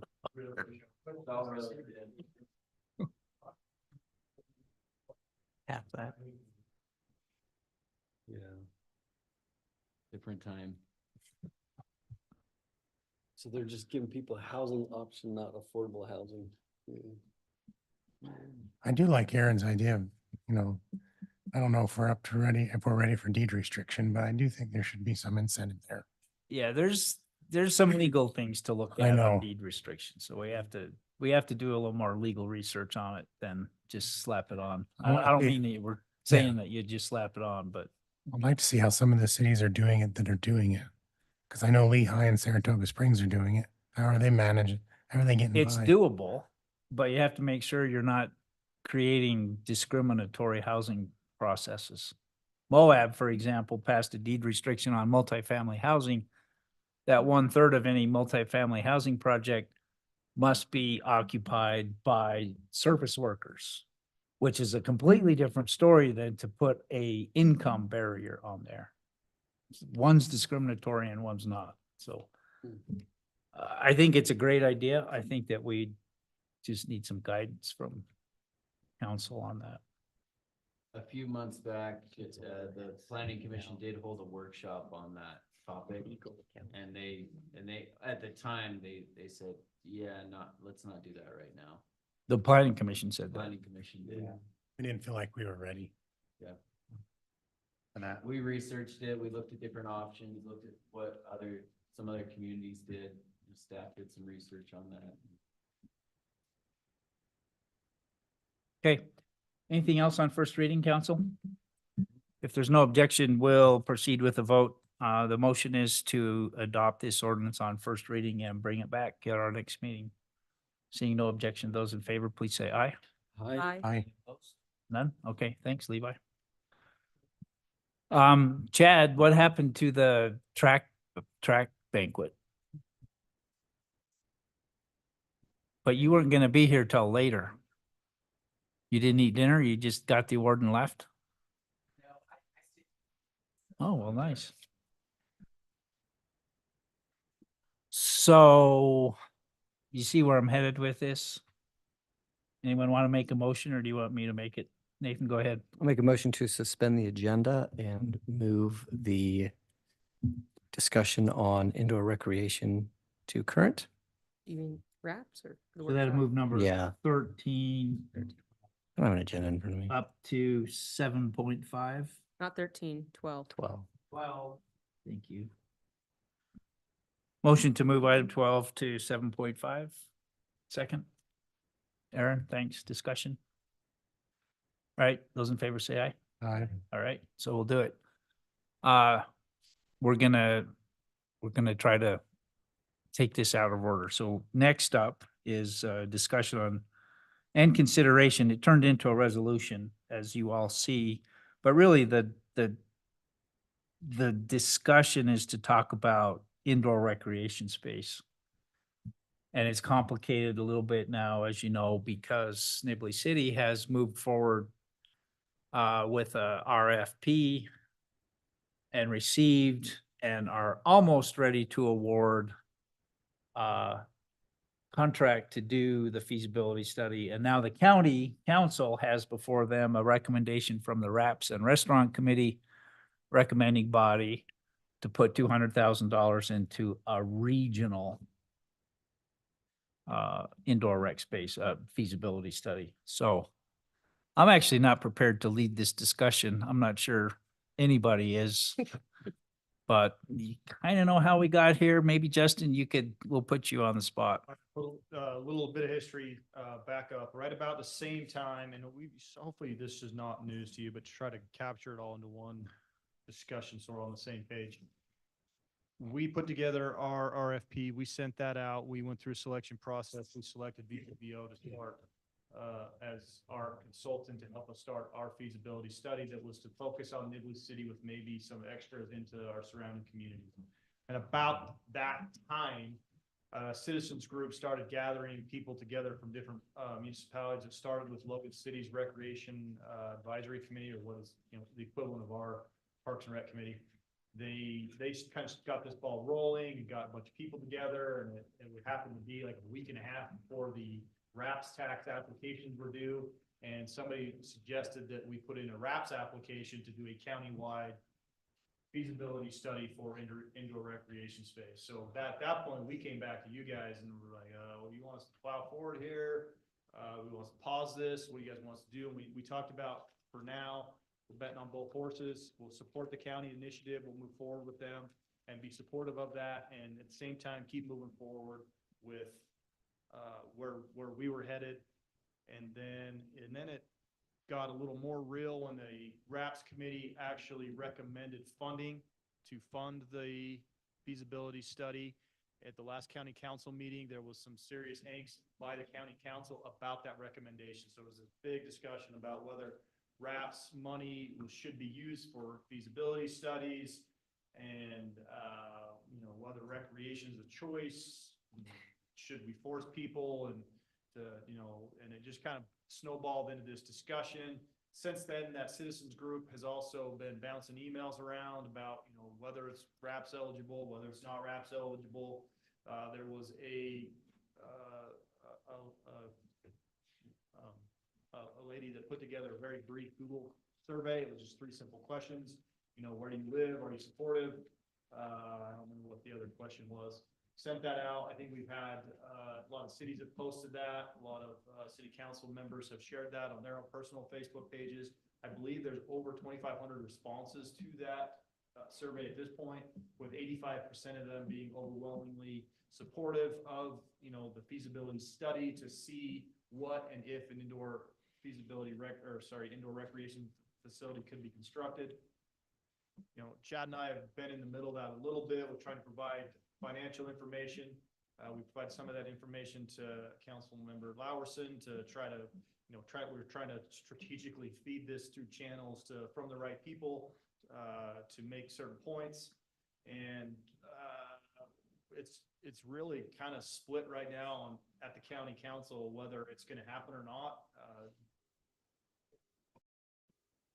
Catherine Buse, who is in favor, will not be at the next meeting. Oh, sorry, I should have said at the last meeting, they just moved it to the next meeting. They didn't make a decision. And so they moved it to the next meeting, which they have to make a decision to meet a deadline. So next Tuesday night is kind of like the night where the feasibility study is either going to go or not go. And Catherine Buse will not be there, who is our representative. Fortunately for us, one of the other super against will also not be there. So it's kind of a wash there. Now we're dealing with less council members, but we still have to have a majority. So we need 4 of the 5 left to be in favor to push the feasibility study through. So, staff and mayor and I are still just, we're riding, trying to bet on these 2 horses, trying to figure out. So we reached out to Mr. Tippett and his crew for their guidance and for their recommendation and what they thought we should do and how we should proceed, and had a good discussion there. And it's okay with you, I'll let him kind of update you on how that discussion went. But really felt that regardless of what the county does, and it would be a good idea for us to push forward. It would help us be able to maybe be in the driver's seat a little bit with the county discussion, maybe be able to leverage that a little bit to the benefit of Nibley. But whatever we did would not be, we would structure it in a way and make it happen in a way such that it would not be a detriment to the county track, and that whatever we did would be able to feed into the county study and be useful for whatever their efforts are. And so we just really have kind of been in this whirlwind of like, heck, let's go with this, what should we do? So again, on the theme of still betting on two horses, Mayor and Chad and I talked about, well, maybe we just bring it to you guys for a resolution. If this is something you guys feel strongly enough, we're hopeful that the county council will look at that and appreciate the fact that, our council actually passed a resolution regarding this issue. And so that's where we're at today. Hopefully, is that good? Yeah, that's perfect. And Clarifying Chad, we'll give you question. a chance and Mr. Tippett's also to be a part of this. Who's the other county council member that won't be there? Which one? Catherine and Erickson, Dave Erickson. At least that's what I was told. Catherine said that he would not be it. And can they participate via Zoom and Great vote question. that way, even if they're not there? Great question. Because if one's not there, but still votes, Great question. that could swing the vote one way or the other. I thought it looked like 4 opposed and. That's what I thought 3 in too. favor. Go So ahead. Well, I would just point out that Catherine, Mr. Erickson, and I believe Mrs. Tidwell were all on the committee that approved this in the first place to go to the council. Yeah, but they. I know, I'm weren't in just- They weren't in favor of it on the committee either, all of them, right? Just So, pointing it out. yeah. Now, I think, I think there's a bigger discussion here than to focus on the resolution. But I think the resolution, I mean, there's all this bandwidth devoted to, okay, county council members, go talk to the mayors that are in your district, or I'll go talk to the mayor and I'll go, it's like, there's a bunch of mayor discussion. And then we thought, there's one really effective way for a legislative body to recommend an action to another legislative body in the form of a resolution. I mean, there's emails that say, they don't say whereas, but they say, because of this and this and this and this and this and this, county council, we think you should do this. And that sounds like a resolution.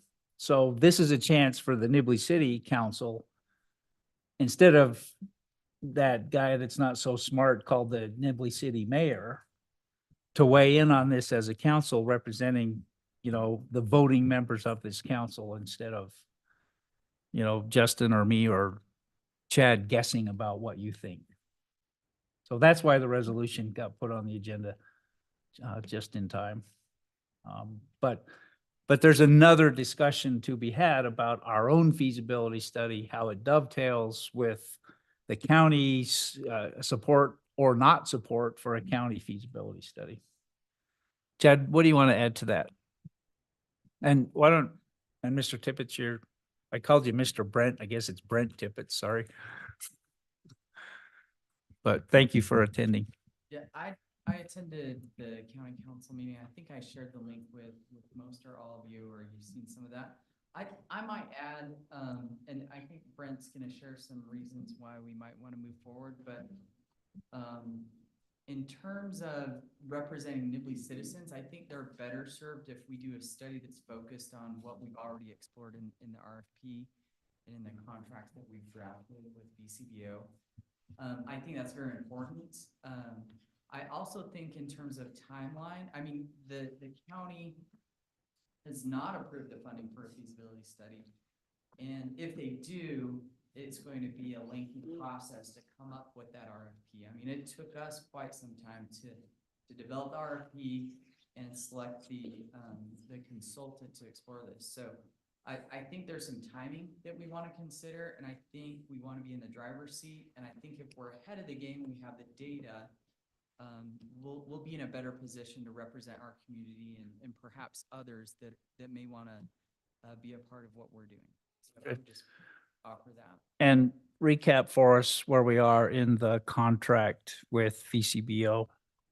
So the contract was reviewed by our city attorney, and he suggested one minor modification, and we reviewed that. And anyway, it's presented us. It's just waiting a signature. Just sitting on my desk waiting for you to sign it. Okay, You guys have approved it. okay. So this is approval of that contract is not on our agenda because we've already done it. Okay. As a reminder, within that. I remember doing that now, right? It's like, really?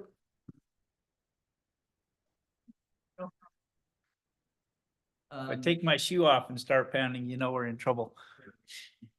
As a reminder to the council, we did build into the contract and BCBO was very comfortable with this, opportunities to exit if we didn't see a good path moving forward. So we do have that, but I'd encourage this body to move forward and see what might represent, especially Nibley citizens.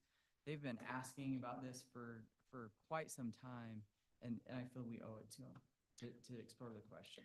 So in addition to the timing, because obviously Nibley City is way ahead of what the county might do, and the county may or may never catch up.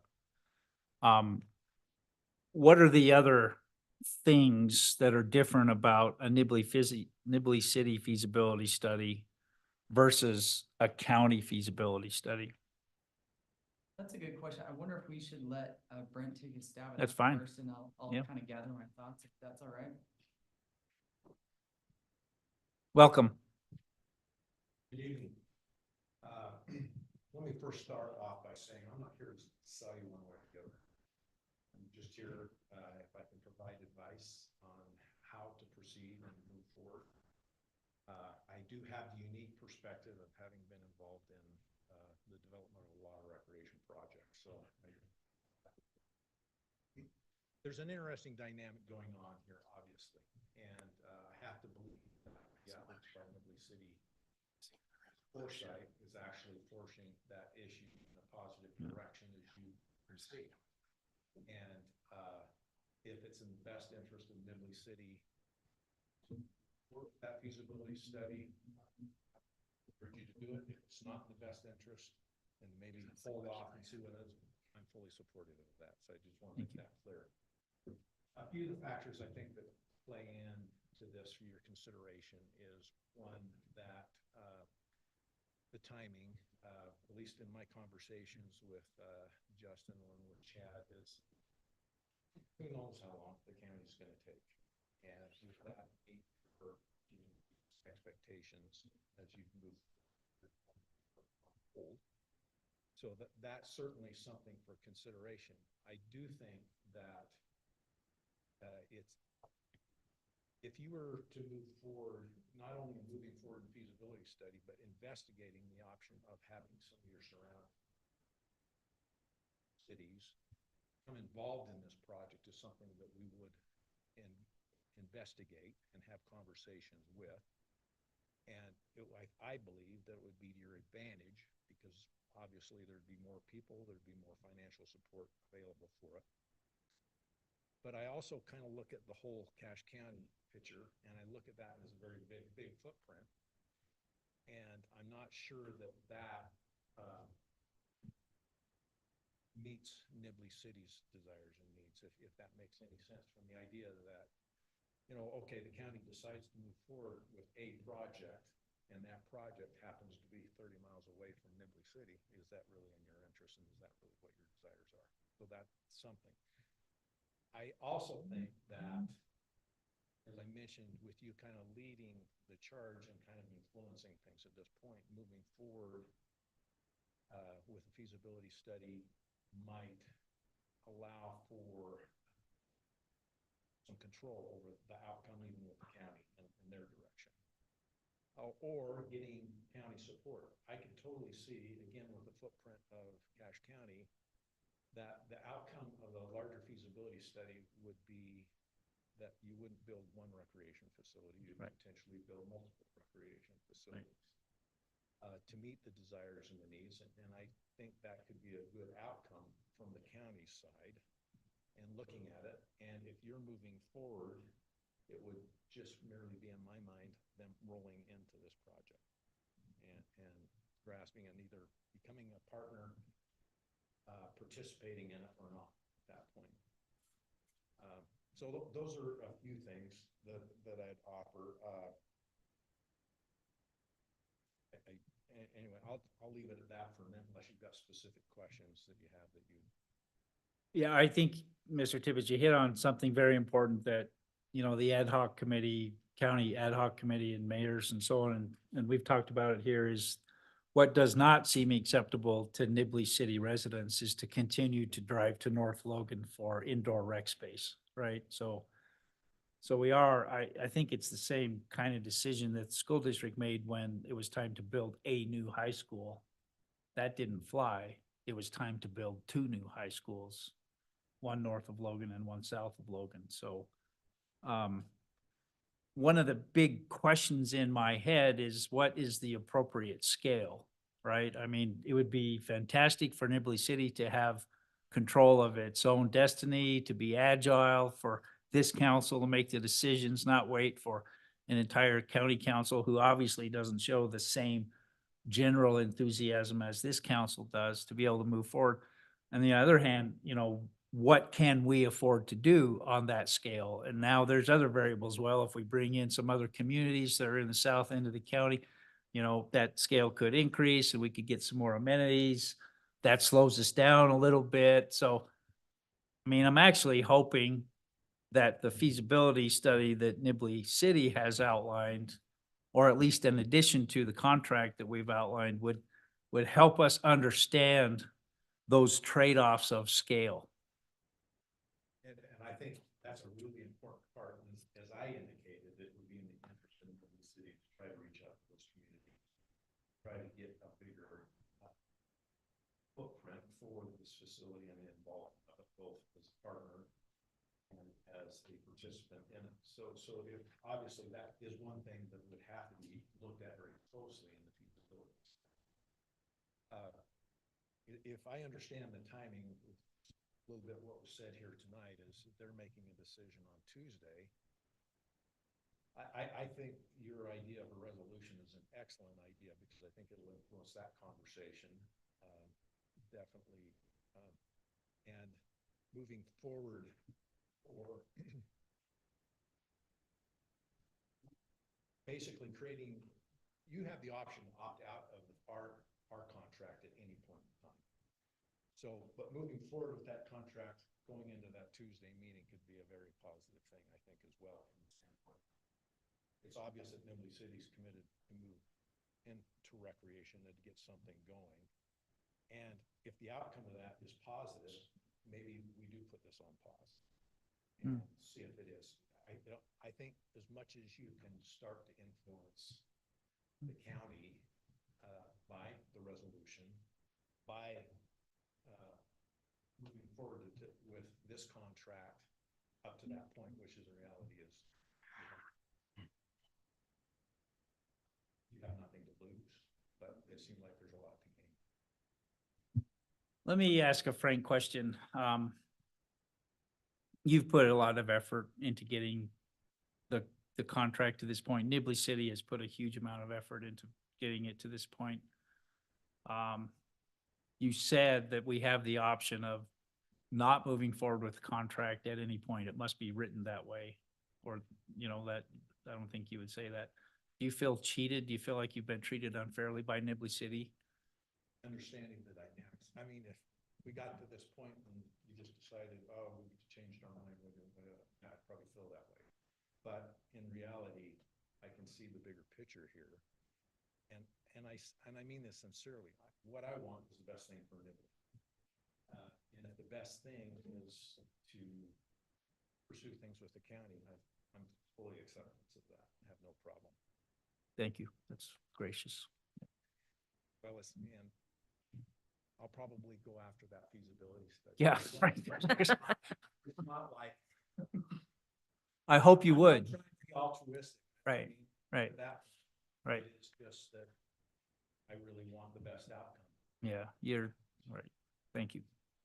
Okay, I'm gonna be quiet, Nathan. I know you've been involved in this, other council members, so we can talk to staff, we can talk to Mr. Tibbetts. Then I'll ask you just a clarified question to remind myself.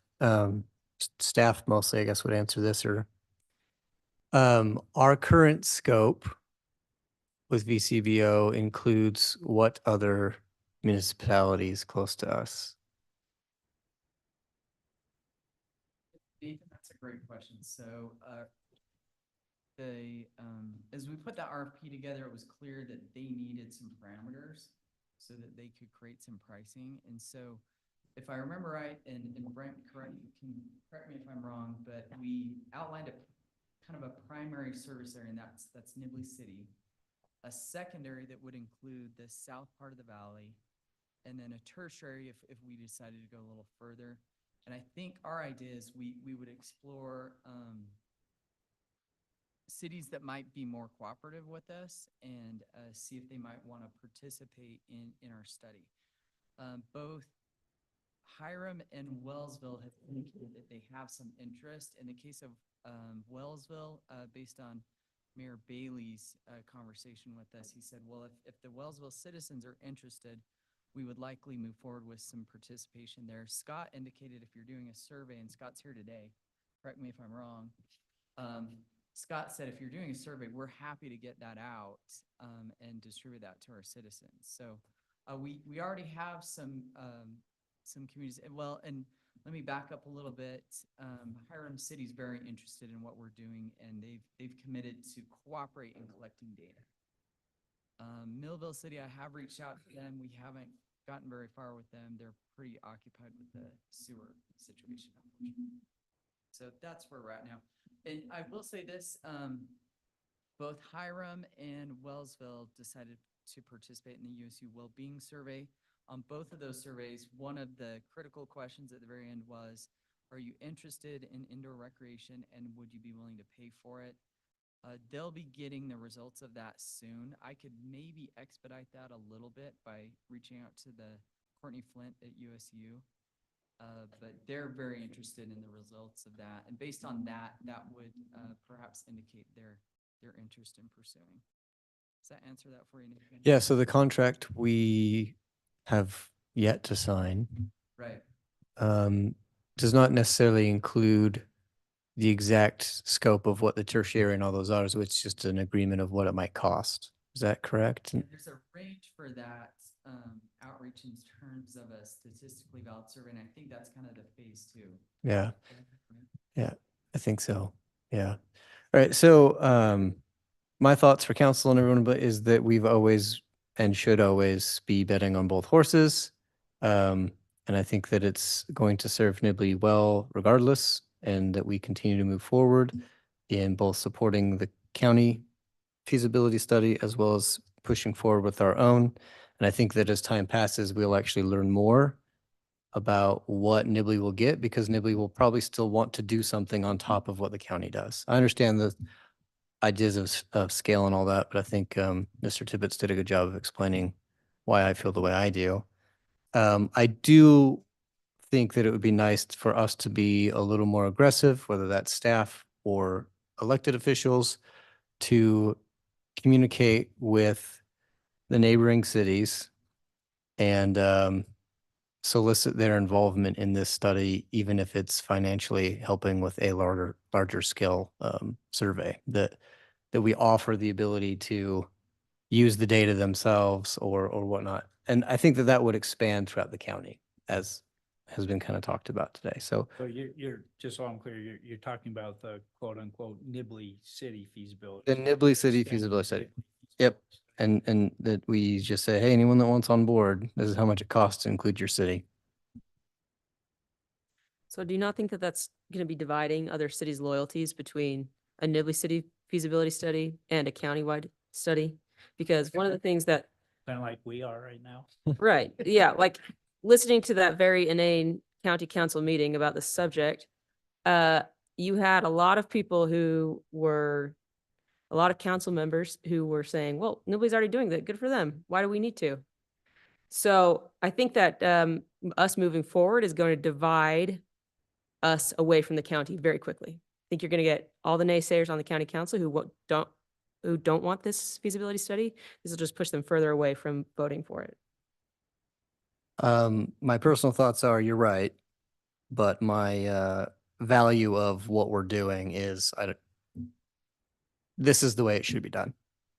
Is what's best for the citizens that are within our elected district and beyond those boundaries. And the waiting is why we don't have anything. And I think that Nibley City pushing forward serves not only our citizens, but possibly those that are willing to join us a little quicker and is more guaranteed. Do I think that it will divide people? Yeah, I've already seen it, but I think that it's the right choice. I mean, to that end, then I'm not sure that the language in this resolution is truly reflecting the sentiments that we as a council have. The specific line, more can be accomplished on a countywide scale than if Nibley City or any other municipality attempts to build a recreation center on its own, does not 100% reflect the statement that you just made. Is that a motion to amend or? Absolutely. Well, we don't have a motion. Right. Yeah. No, I agree with you. Oh yeah, that's all. The one question I had in this resolution is we have Nibley is willing to commit 90,000 to this study. And have we talked about? Okay. But that's not very clear about whether it's to our own study or to the county in 'Cause it support sounds of like that we're willing to study. give that to the county. That's but exactly what I thought when I read it. I thought, why would we give $90,000 to the county? It just doesn't seem very clear to me. They can give us 90,000 and we'll. Yeah, that's for our study and this is definitely a starting point. Yeah, The resolution. I mean, it was hastily put together. absolutely. Yeah.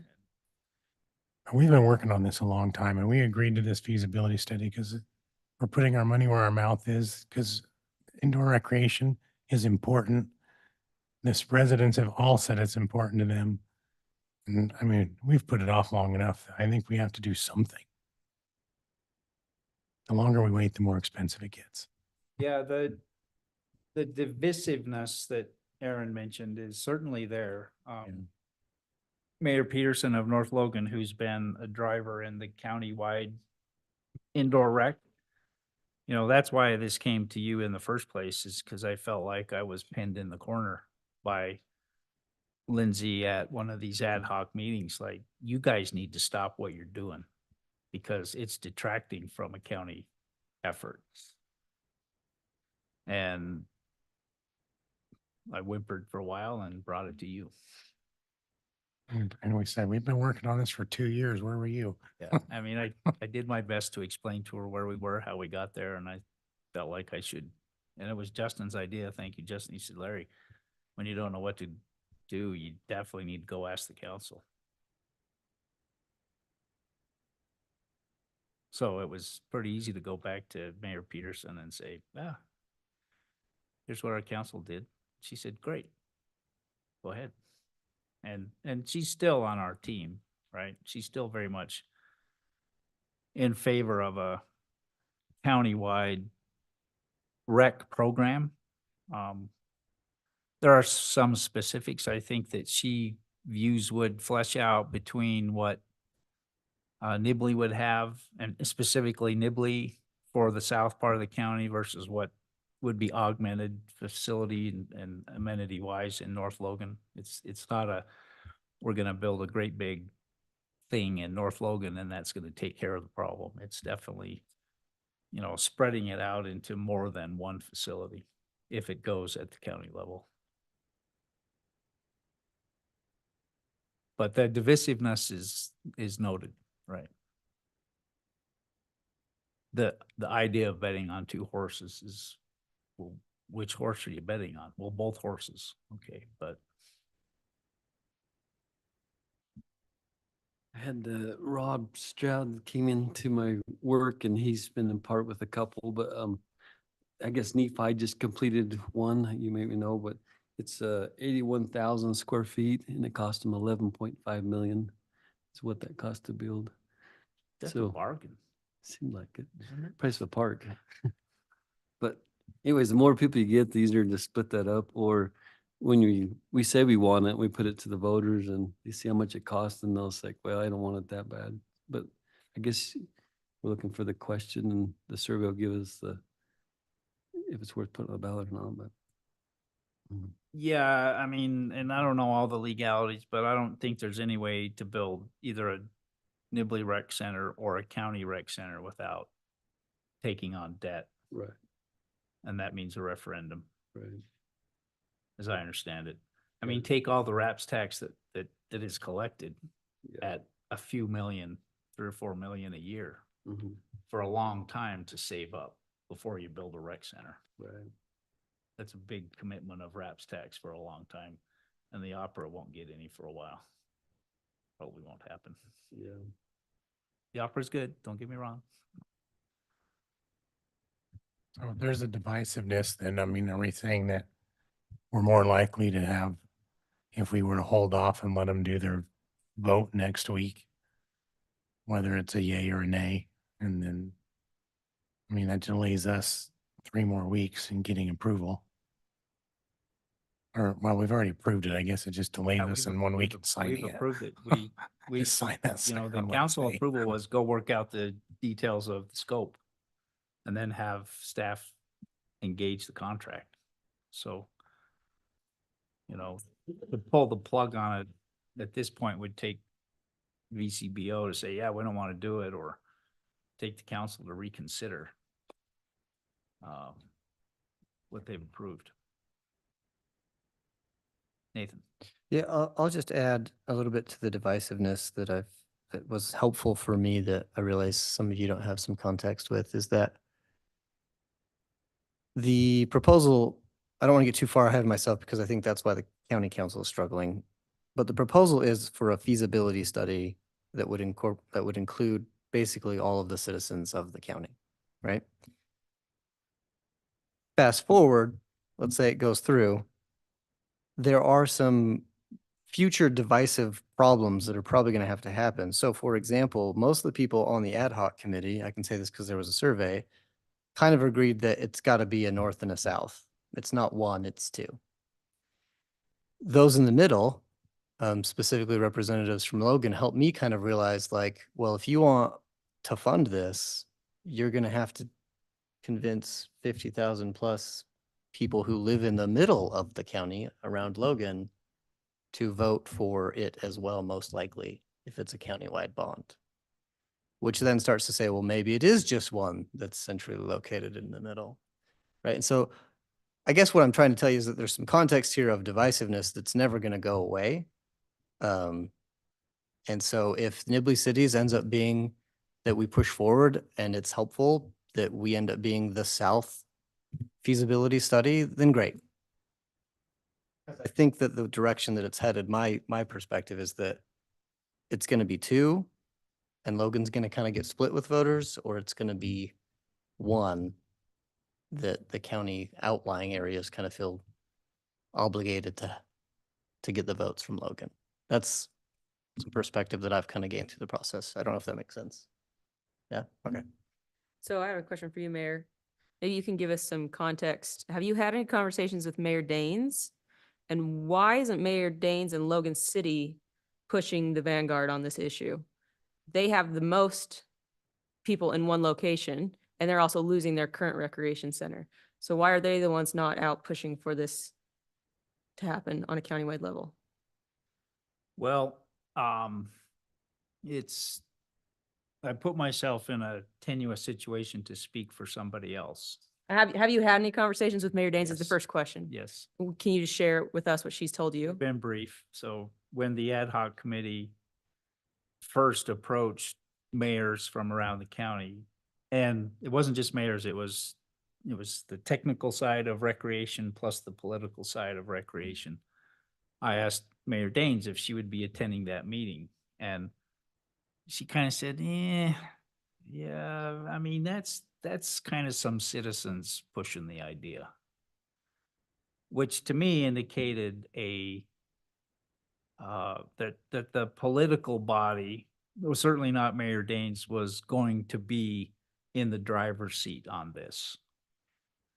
That, in fact, and welcome members of our Parks and Rec Advisory Committee. Thank you for coming in. If you have stuff to add, please just chime in. Thanks for your service there.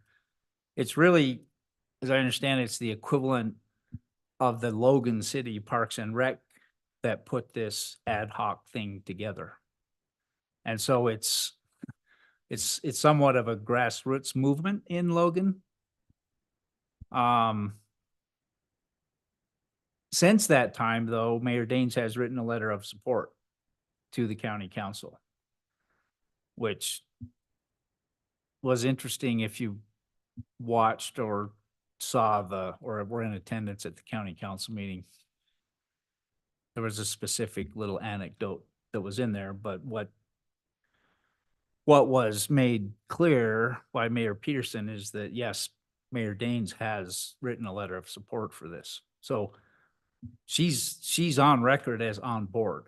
Okay. I wouldn't call her in the driver's seat. I would call her citizens in the driver's seat, or Logan's citizens, the ones that are pushing it.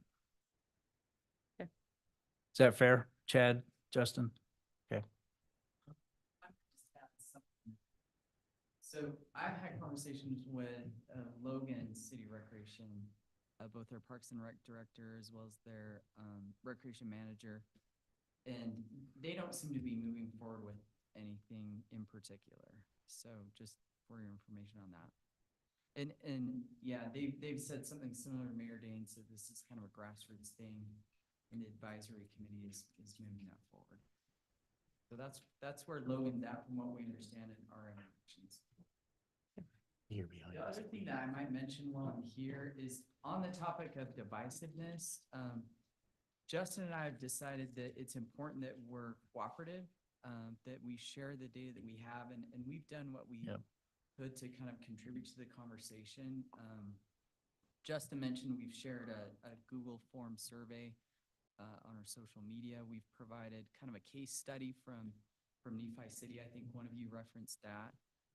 And that's been included in some of the conversations that county staff have had with county council, as well as some things that Mayor Lindsay Peterson has shared with them and made statements about. So we've done what we can to contribute to the conversation, but Nathan's absolutely right. There's a question of site selection. Where is this recreation center going to land? And everyone has their own interests. And I think it's important that we represent that. The other thing to consider is if we do a study and if the county does a study, that data is valuable for anyone that creates a recreation center. Because we do know that folks are willing to travel to get inside of a facility, especially in the middle of winter, to participate in recreation. So I see a lot of value, and hopefully we can, all get on board and be cooperative in collecting that data to explore what would best service our valley. Obviously Nibley in particular. But I see value in pursuing, betting on both horses, as we've said.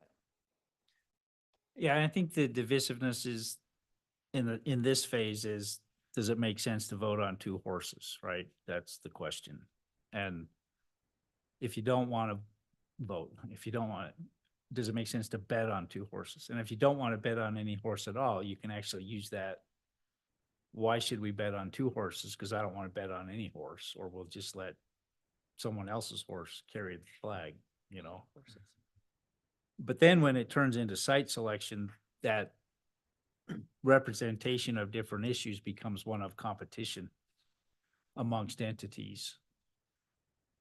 For where would one or possibly two of these facilities be located? And Nathan, you've seen it in the email thread. There's already that sort of, well, what's it going to do for my town? And so, again, it's back to the proper scale of this whole thing. Nathan?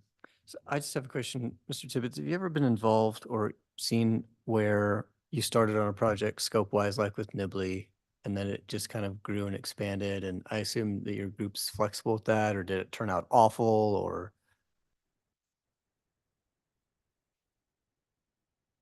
Probably not in the same condition that you're talking about, but yes, the South Davis Recreation District, as a beginning point, it was actually failure of the aging town of the city. It became a conversation between the surrounding communities and coming together, all of which did not join in that effort and did not participate. And it turned out to be a very positive thing and a very positive relationship that they had in that instance, and that was 20 years ago. we do see, in some instances, partnerships with a city, a school district coming in, even private entities such as a hospital and so forth. South Davis is probably the best example. So one thing to think about is even with this resolution tonight, I mean, I still support sending this resolution and maybe with some amendments. But maybe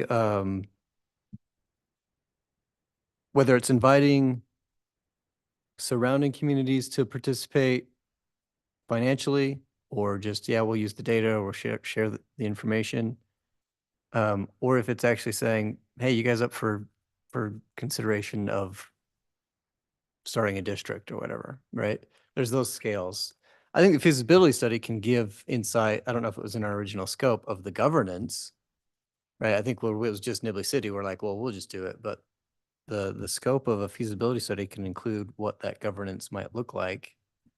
And so as we invite these other cities, maybe one of the questions we ask is, should a South District be created? Right. Yeah, I think that's what we talked about in terms of negotiating scope. I'm not exactly sure where the contract ended up right now, but if it's not where it needs to be, there's room for those Yeah. additional discussions. The resolution is not the resolution is specifically to try to give guidance to the county council. Yeah. So all that stuff probably, I'm not saying that you're saying it belongs in the resolution. Yeah. But this is really about trying to inform the county council of our opinion. And, gee, we just set up a special service district, right? The Cass Waste Consortium is a special service district. It was a little less fun to talk about than indoor rec space. It was a discussion about how do we haul trash.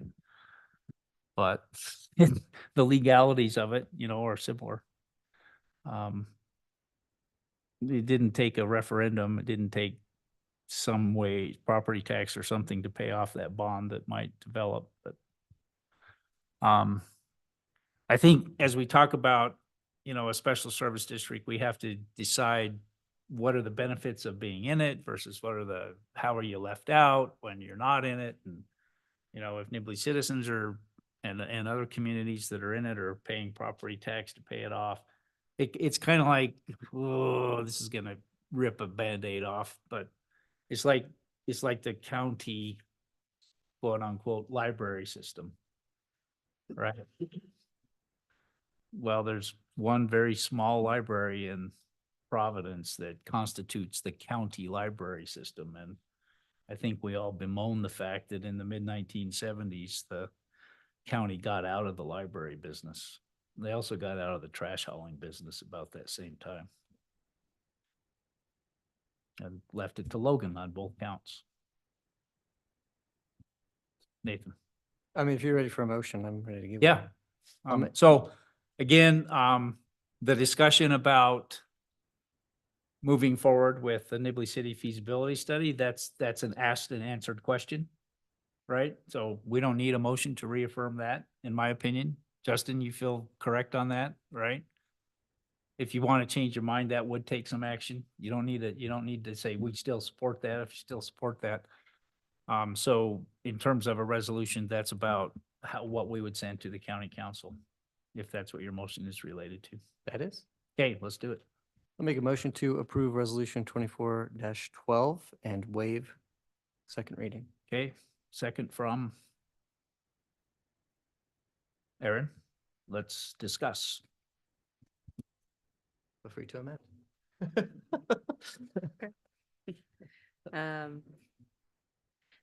This needs to be sent before Tuesday in time for county council members to read it and My comprehend intent it. is if this passes, I will send this from the mayor representing the council to each member of the county council.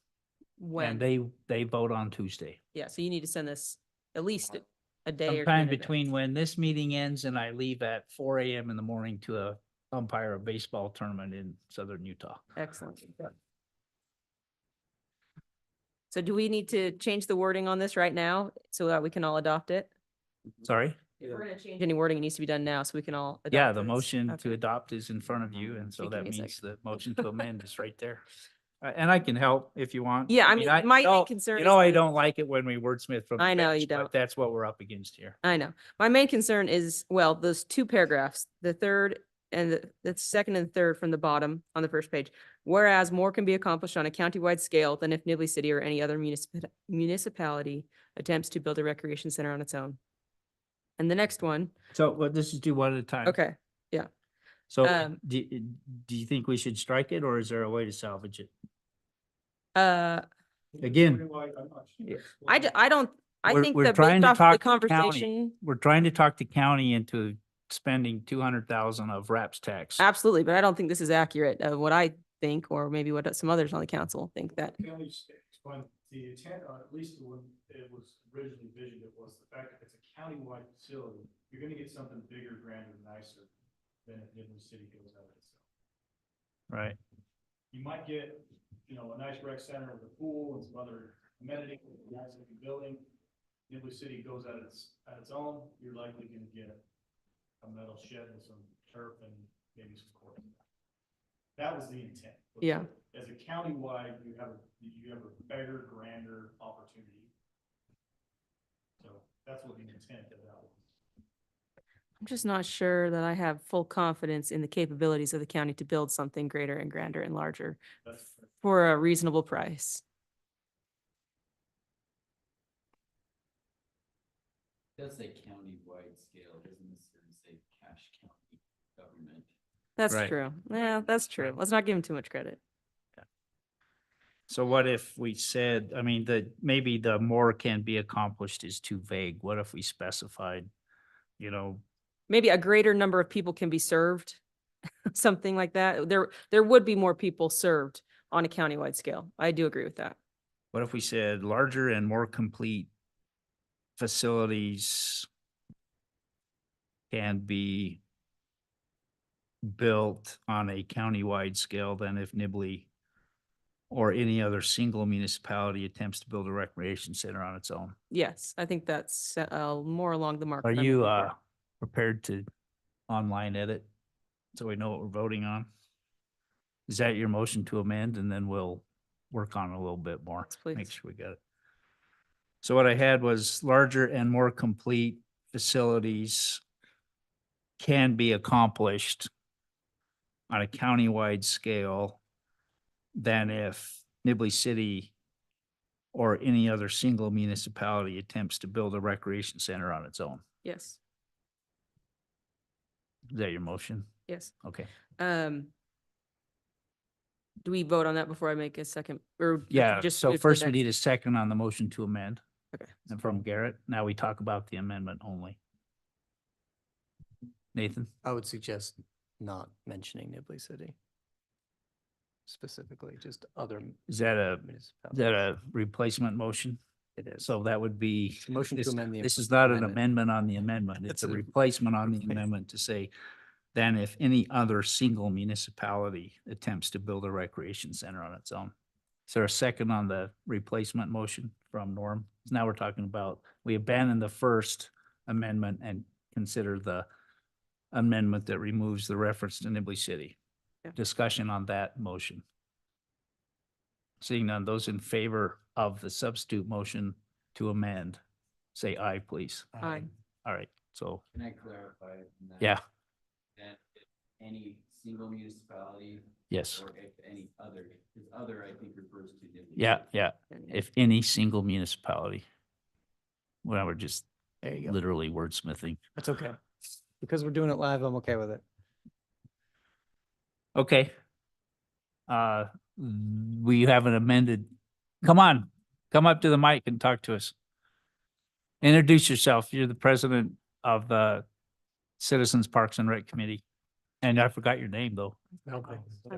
Stokes. This is Michael Stokes. Pointing out, because it's in line right now and live, but we've got singular and plural there. Right. So just Yeah. either That sounds like something larger instead Nathan of would a say. larger or- I'm actually really proud of you, Stokes. Made my heart warm up a little bit. So I think that that's one of the liabilities of wordsmithing from the bench, but I think we're gonna give someone on staff between when this Eddie meeting ends and 4 AM opportunity to just clean up grammar. Yeah. Okay. Go ahead, Aaron. Make a motion to amend the next paragraph. Nibley City is willing to commit $90,000 to study indoor recreation needs and desires for Nibley. I'm wondering if we can make that a little more specific to say just for its own feasibility study, not, this money's not going, is not being committed to the county. Yeah, I would say Nibley City has committed 90,000 to its. Yeah, own that's recreation. To its Right. own recreation, yes, that makes more sense to me. All right, so I've got that as Nibley City has committed $90,000 for its own study of indoor recreation needs. I'm getting lost now. Let's see. Has committed $90,000 So I think its that's all own money. feasibility study for indoor recreation needs and desires. Nibley City has committed $90,000 Study. for its own feasibility study regarding indoor recreation needs and desires for Nibley. Let's write it down and fix it. Take out the regarding recreation. Yep. Or let's maybe related to.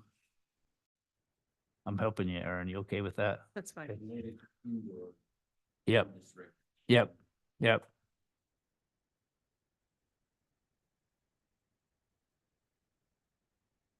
Can you read that to us?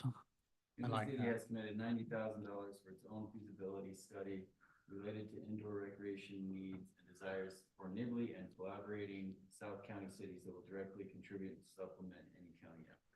That sounds good to me. There's a motion to amend. Is there a second? Okay, let's talk about that motion. You have another substitute? Yeah, Garrett seconded. Thank you. I believe there was some analysis done about how much each city could contribute based upon population, but I don't think that it was necessarily 90,000 for us. It was 16%. 16%. 16% of 200,000 prorated somehow, perhaps by population. So that's 5,000 or 6,000 for Nibley City. But unless the council's ready to commit that, I'd commit that amount of money to a county feasibility study. I'd leave it out. If you want to, you have the ability. I mean, I'm willing, but I don't, yeah.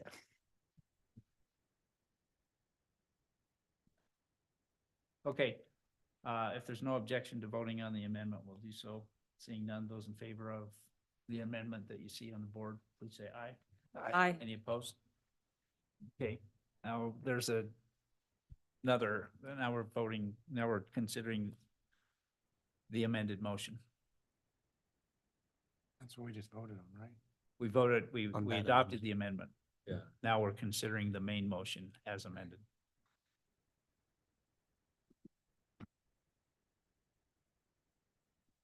What else?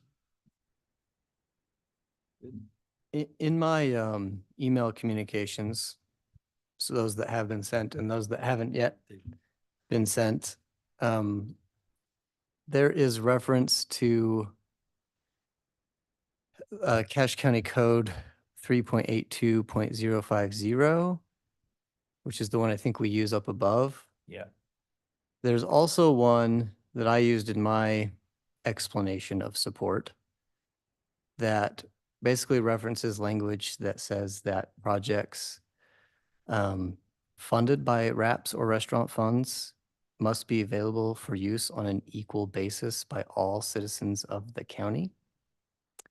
And so my suggestion might be that, in the one that we amended that just says, it's better for the county to do all, that we just include that reference to that code. So I guess I just make a motion, you guys can roll with it. But I wanted to make you aware of what that code actually says.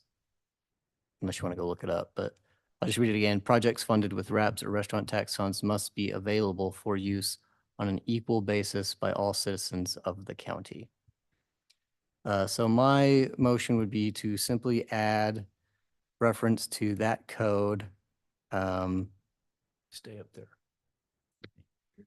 Yeah, On this same whereas. Yeah, are we doing a new whereas or are we adding to this whereas? I'm trying to pick which whereas it Okay. fit because I had one in mind and then we did a bunch of amendments and now I forgot where it was.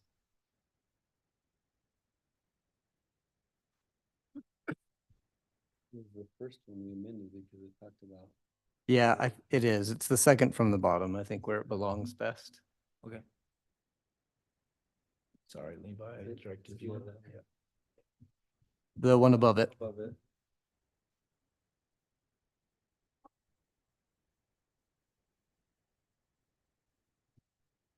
I guess I'd say it would probably,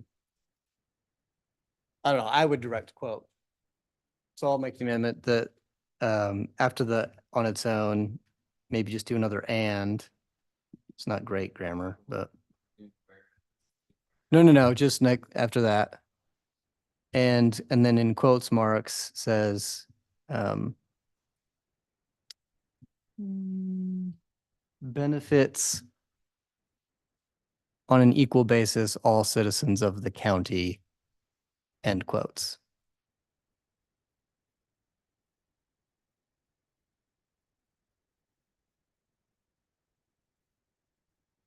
Except benefits wouldn't be included. It would just say on an equal basis of all citizens. So you move your quote marks to equal basis. On an equal basis, all right. So after benefits, so over left. Between benefit on. Yeah, that's your direct quote there. And then a reference to Cache County Code 3.82.050.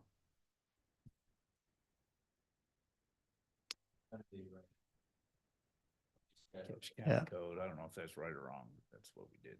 Yeah. 3.82.050. Is there a B, C, or D on that? There was. There above. is. Okay. I'll give it to you. You have to realize we're talking to I know. people that adopted this code or are supposed to be implementing. I should be reading it.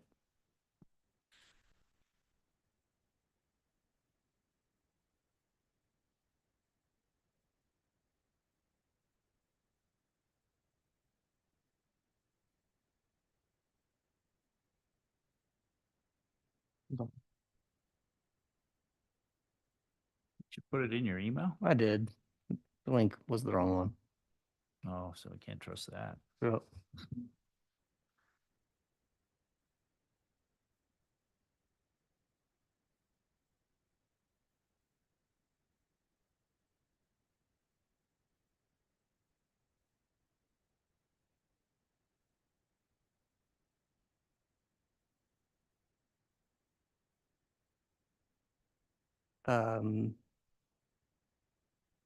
It's A6.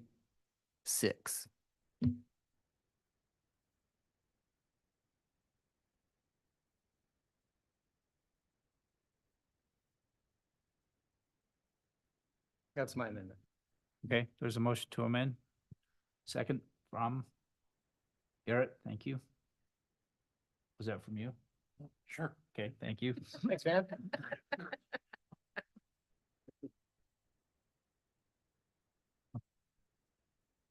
Discussion? I just think it strengthens the argument, that's all. I agree. Yeah, because that's one of the, I think that rebuts the statement that recreation is an option, It's a choice. is a choice, right? So But the is choice every- should be available to all residents of the county. So is every RAPS tax funded Exactly. project. A choice, right? I did notice, I'm not sure how this got into the email chain, but we were talking about Richmond and Tremont all at once. I know, I was hoping you wouldn't bring it up. I thought, wait a minute, is Tremont When now I- part of Cache When County? I get passionate, I don't correct, and it's probably the opposite of what I should do. There are very few times I get to call Nathan Lowerson on something, so I quickly sent a reminder or a apology email. I didn't see that part. Okay. Yes, please. Yep. You can't make a motion, but you can talk to us about it. For something that you might consider, so. I don't know if this, okay, I just added something, I think it's 1, 2, 3, 4, I can certainly take it out, down. One thing that was clear when I attended the county council meeting is that many of them don't fully understand the value of recreation and how it impacts, governance and the community overall. And so I drafted just a quick line. It unfortunately did not get in your packet, but it simply says, experts have proven that community recreation programs reduce the cost of law enforcement and public health cost burdens of public entities. And you can consider that, it may be inserted above, but that's something that I might just offer that may help them understand the value of recreation. So can we incorporate that into the fourth whereas? I think so. Data show that recreation opportunities and programs contribute to healthy and connected communities. Maybe, and Simply insert it there. yeah, Yeah. Do you want me to do that or? yeah. Oh, so you already put this in here. Yeah, yeah. Oh, you.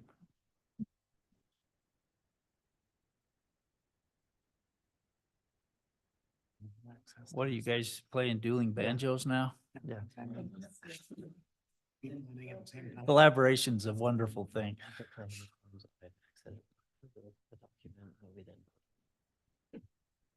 Grammar.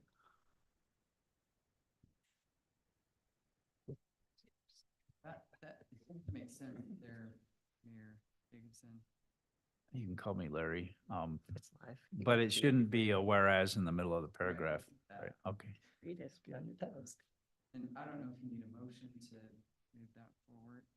Make a motion to add Chad's text in there.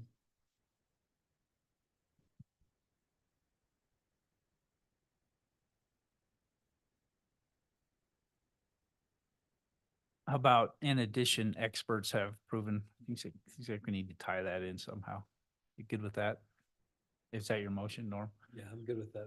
Let's type that in and see what it looks Motion, I'm like. good with that. Nathan's? Yeah, Oh, I thought we didn't we? Did we vote on Nathan's amendment? No. Oh, if Cheryl says no, we didn't. You didn't All call right, the so vote? this is out of order. We'll suspend that for a minute. Those in favor of Nathan's amendment on referencing that section of code, you still remember what it was? Do we need to look at it? Right here. Okay, thank you, Cheryl. Those in favor of that amendment, please say aye. Aye. Any opposed? Thank you, Cheryl. And now Norm is making a motion. to add this. I'll second that. Add this.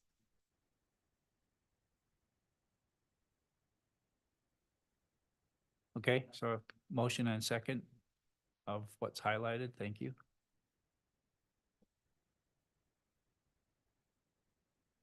It's a hefty whereas, that's good.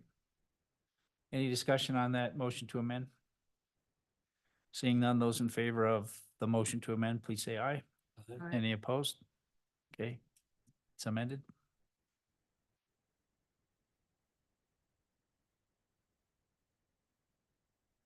Ready to vote? Okay, if the council is not opposed, do I hear an objection to voting? Seeing none. Let's move forward to voting on the resolution. Cheryl, will you please call the roll?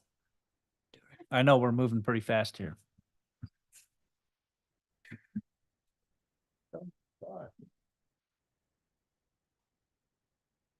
In favor. In favor. In favor. In favor. Thank you, Cheryl. Thank you, council. This is what the last hour of the legislative session looks like, I think, but nothing like it, nothing like a Yeah, well, deadline to it's get good. something done.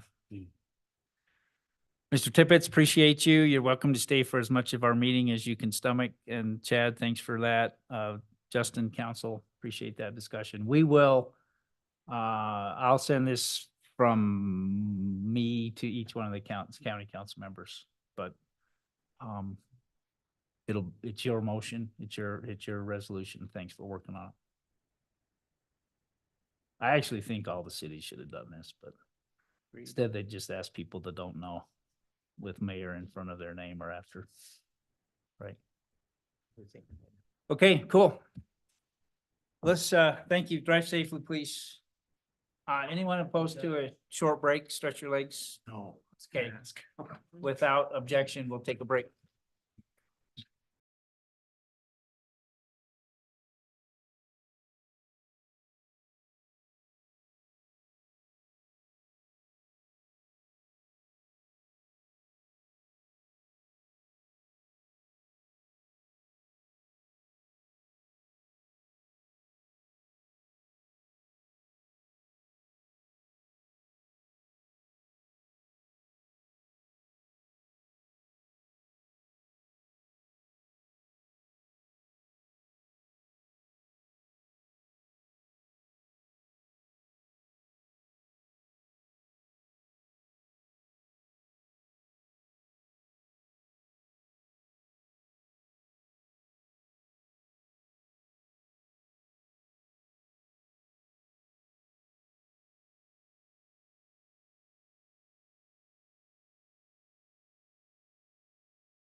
Session. Councilmember Lowerson is going to join us shortly. Tom, thanks for your patience and your willingness to let us move things around.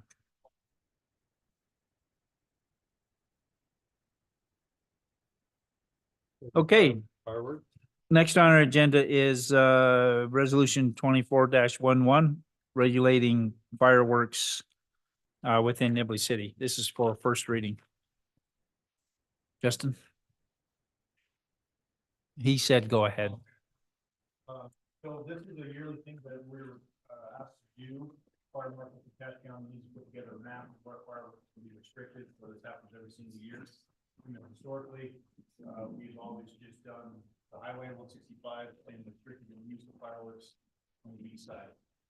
There was some discussion about difficulty in enforcing this ordinance. Neighbors really got to kind of rat out their neighbors. And honestly, the 4th of July is probably the busiest time because the sheriff's office has to do it. So if a sheriff's officer is even available to be able to go enforce this ordinance, it is a whole nother discussion. Talked about whether we'd be able to do this administratively or not. How our enforcement officer is.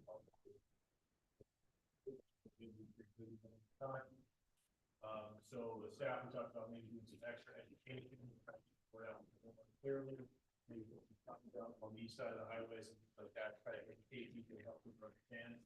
I reached out to the fire marshal about this and kind of acknowledged it really is a difficult thing to go out and enforce, but you know, it does allow a little more enforcement if someone was to cause a problem. They could issue an extra citation on some things. So, justice.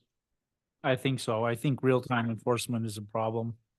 But if they burn down a house, it might be a way to hold them responsible for that. Right. Okay, so it's in front of you, 24-11, council. Make a motion to approve 2411 and waive second reading. Motion from Norm to approve when waive second reading, Second it. second from Garrett Mansell. Discussion? Is anyone opposed to voting on this resolution?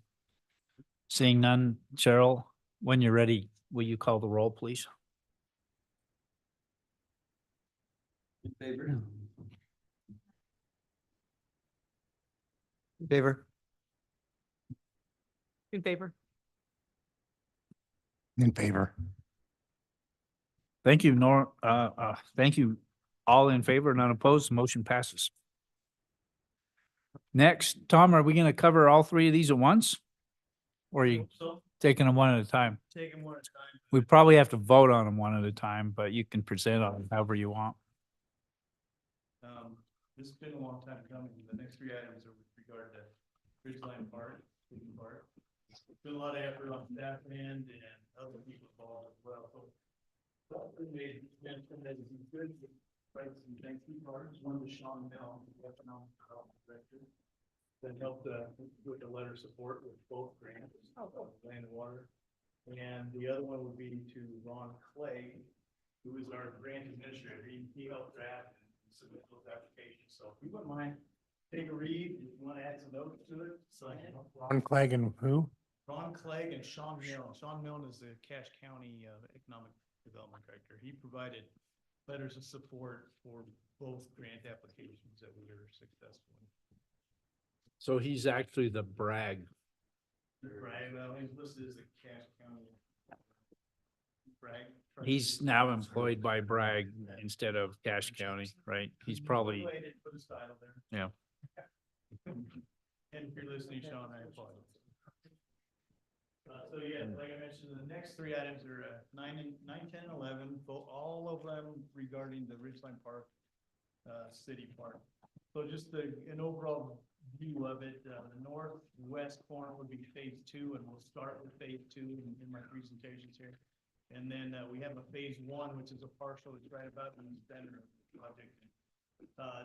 All of these concepts, plans, and bidding documents, as we've went forward with bidding for construction and such, were developed by steering committees, the staff level, city engineer, planning, parks, recreation, recreation committee members, volunteers, elected officials.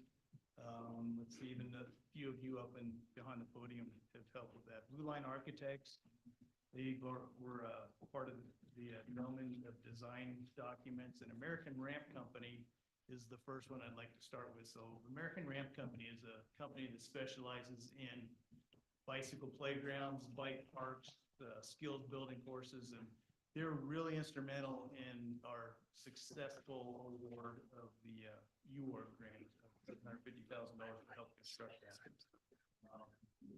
It includes, in the first phase of this multi-phase bicycle playground, it has a pump track, a wall ride, bike playground, and a beginner pump track. So it's really attractive to all ages and all skill levels here. They put together all these exhibits with guidance from the steering committee and Blue Line Design. They were very good at keeping within the budget and building and proposing a design that we could construct with what we were expecting to get from the UARD and with some other contributions. The future phases will include the Blue Line skills course, a jump line in the, I don't know what color that is, pink. The developed plaza for programming and events that Chad will take over and just scream at. So these are future phases around the outside there. There are some more 3D renderings that the American Ramp Company were developed. These were really key, like I said, with the presentations that we gave to the UARD board and our application. So some more renderings here. With regard to budget, the total cost with the ramp, the playgrounds, the bicycle playground, the pump track, and the skills course, it comes out to about $960,000.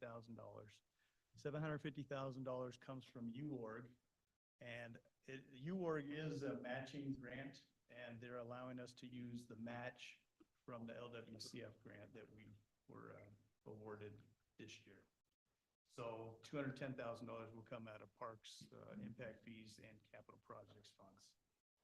So what we're asking here is just approval from the council to enter into a contract with American Ramp Company to build the playground.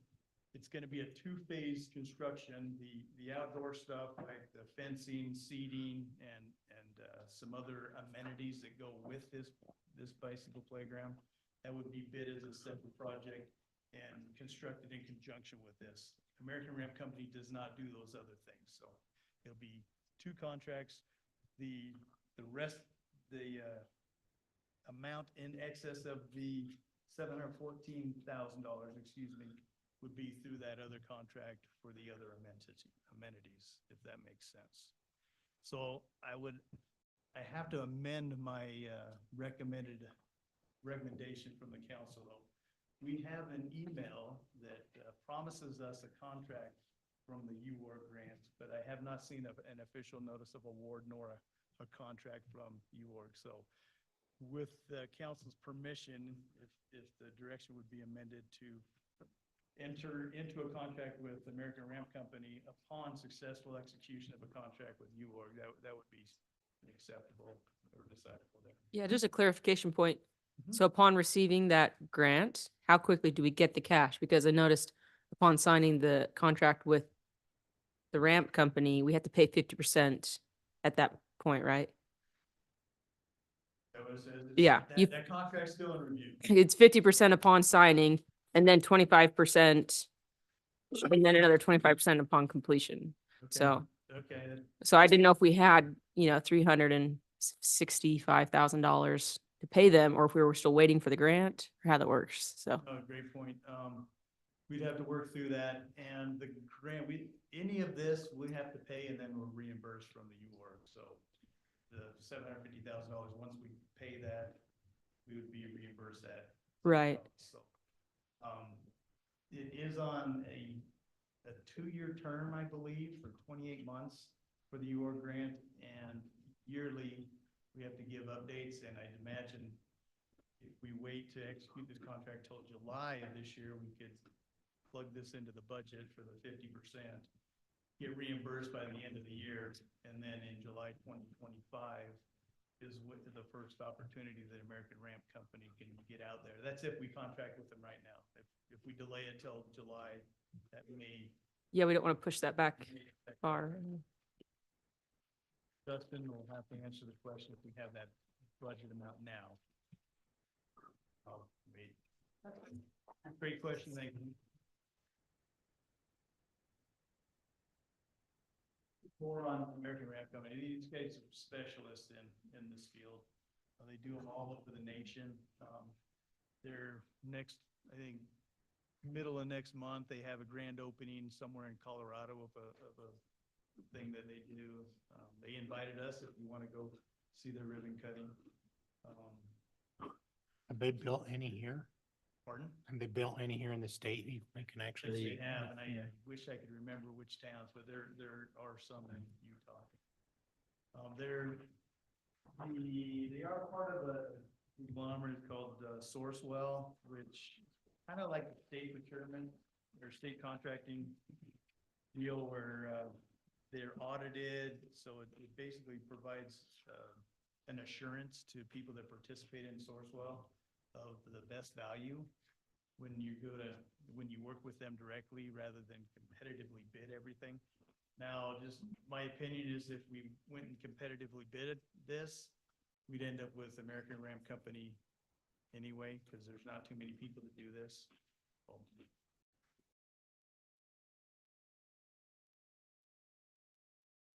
Are there any questions? Any more questions? Can you ask your budget question again? Just the contract that we would sign with American Ramp Company says that we owe them 50% of that 700 and whatever $1,000 upon the time of signing. So I just wondered, are we paying that? Do we have cash and then we're getting reimbursed later from you, or like, how are we paying for that? So it is in the budget, right? Yeah. To post budget. So we show the revenue coming in $750,000 from you and money going out as part of the bigger. For next year's budget, though. We would, if that's the case, we would just help them understand, we're not paying until after July. So we could just renegotiate that contract, because it sounds like we want to sign this before July. Is what I'm hearing. We have to sign it before July? They won't put us on the schedule until we get it signed. Okay, so we do want to do it as soon as possible. That is interesting. So maybe we could reach out to American Ramp Company. I'll reach out to Dalton and just say, hey, we want to get on your schedule. Here's a signed contract. First payment would be payable July 1. Yeah. And then,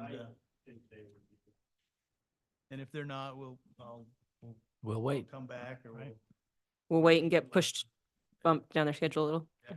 I mean, I think there's plenty of time on the UORG grant contract that's coming up. We don't even have that notice of award. I have reservation entering into a contract before we have that anyway. Right. I don't know that we're gonna get this signed immediately. We have a couple steps that we need to take before we can do that.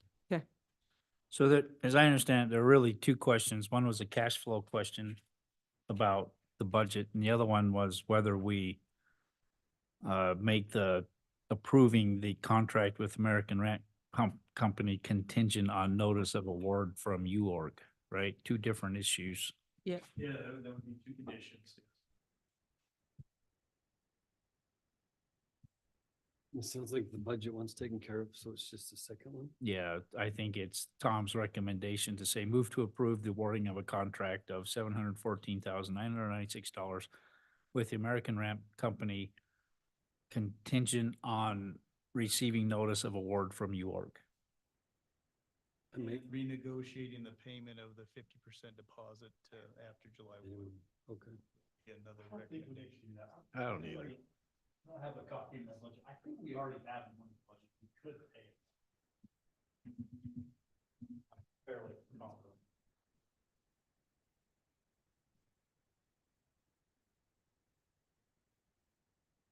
You want to give me 30 seconds? Yeah. We have 750,000 expected for 24-25 from UORG. That's for next.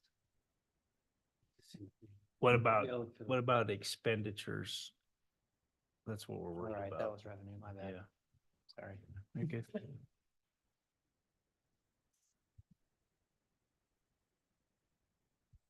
If we don't, we can amend last year's budget when we adopt this year's budget.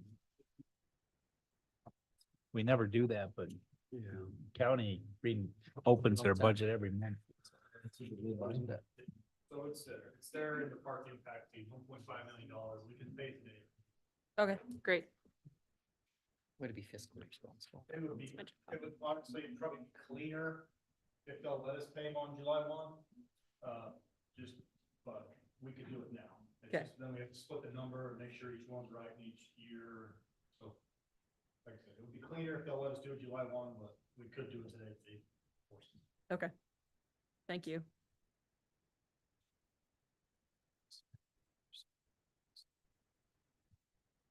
I drove past the Hiram Skate Park Saturday evening and I was pleased, even though I think Hiram City doesn't like this. They want bikes to stay off their skate park. But there were bikes out there on their skate park and I said, you guys just wait. Wait till you see what Nibley's gonna have. That's a great point. There's nothing like this anywhere. You know, there's a pump track here, might be a skills building course or somewhere else, but nothing like this is anywhere near from what I'm hearing. Yeah. It seems like a great division of facilities and amenities between towns. You know, You want a motion? yeah, ready for a motion. I'm not gonna say as well as you did. Do you want me to say what you're gonna say? That's easier. Hey, say what I'm gonna say and then I'll. I think staff's recommendation is to move to approve awarding a contract of $714,996 with the American Ramp Company upon notice of award from UORG. And we're just gonna leave it at that, right? Yeah, upon notice of award from UORG. That's my motion. Is that what you said? Yeah, very well. In a different voice, but it sounded very good. Is there a second? Garrett, thanks. Let's discuss that. We're all excited. It's good to get progress. Some reps tax. Can I ask a question about the ramp, the pump track? Yeah. I know at one point in a Parks and Rec meeting, it was undecided whether the inside of the track was going to be asphalt or gravel or grass. And Rod's recommendation was asphalt for easier maintenance. What did we decide to go with? And is that included in the price, the landscaping everywhere around the track? Or is that upon us? It's gonna be native seed, so it's not gonna be manicured lawn or turf or anything. It's purely native seed replacement, so it's Is what Mount Vista very has. minimal on the landscaping end. Okay, Milkweed and, And that is a separate contract, so everything, just to be clear, everything outside that yellow line would be a separate contract. And- with American Ramp Company. No. Oh, sorry. With another bidding contractor, so. But we haven't bid that out yet, have we? No. So how do we know that that's going to be the actual price? That's always a gamble. It's just guess. Okay. So right now, it's all guesses. It's horrible. Yeah, I get it. We had some pretty recent cost estimates on this one. Hopefully we didn't miss it as bad.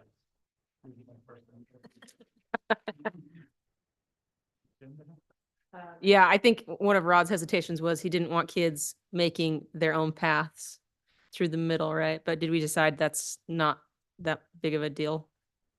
I just don't think we had the money Oh. for anything other than native seed. Yeah, that's fine. It was already, the total cost was a little higher than we wanted. Yeah, But with the UORG and the LWCF grant, palatable. yeah, okay. Native seed includes goat heads. That's a good question. That is a really good question. I've got some in my yard I can contribute. I think that's an invasive Let's put the species, not a commu- native hey. species. let's put like a community garden in there. How about a community goat? In the middle. A pen. Donated by Then more we gotta put up farms. fences though. I think Larry has one or two he'd be willing to donate. Yeah.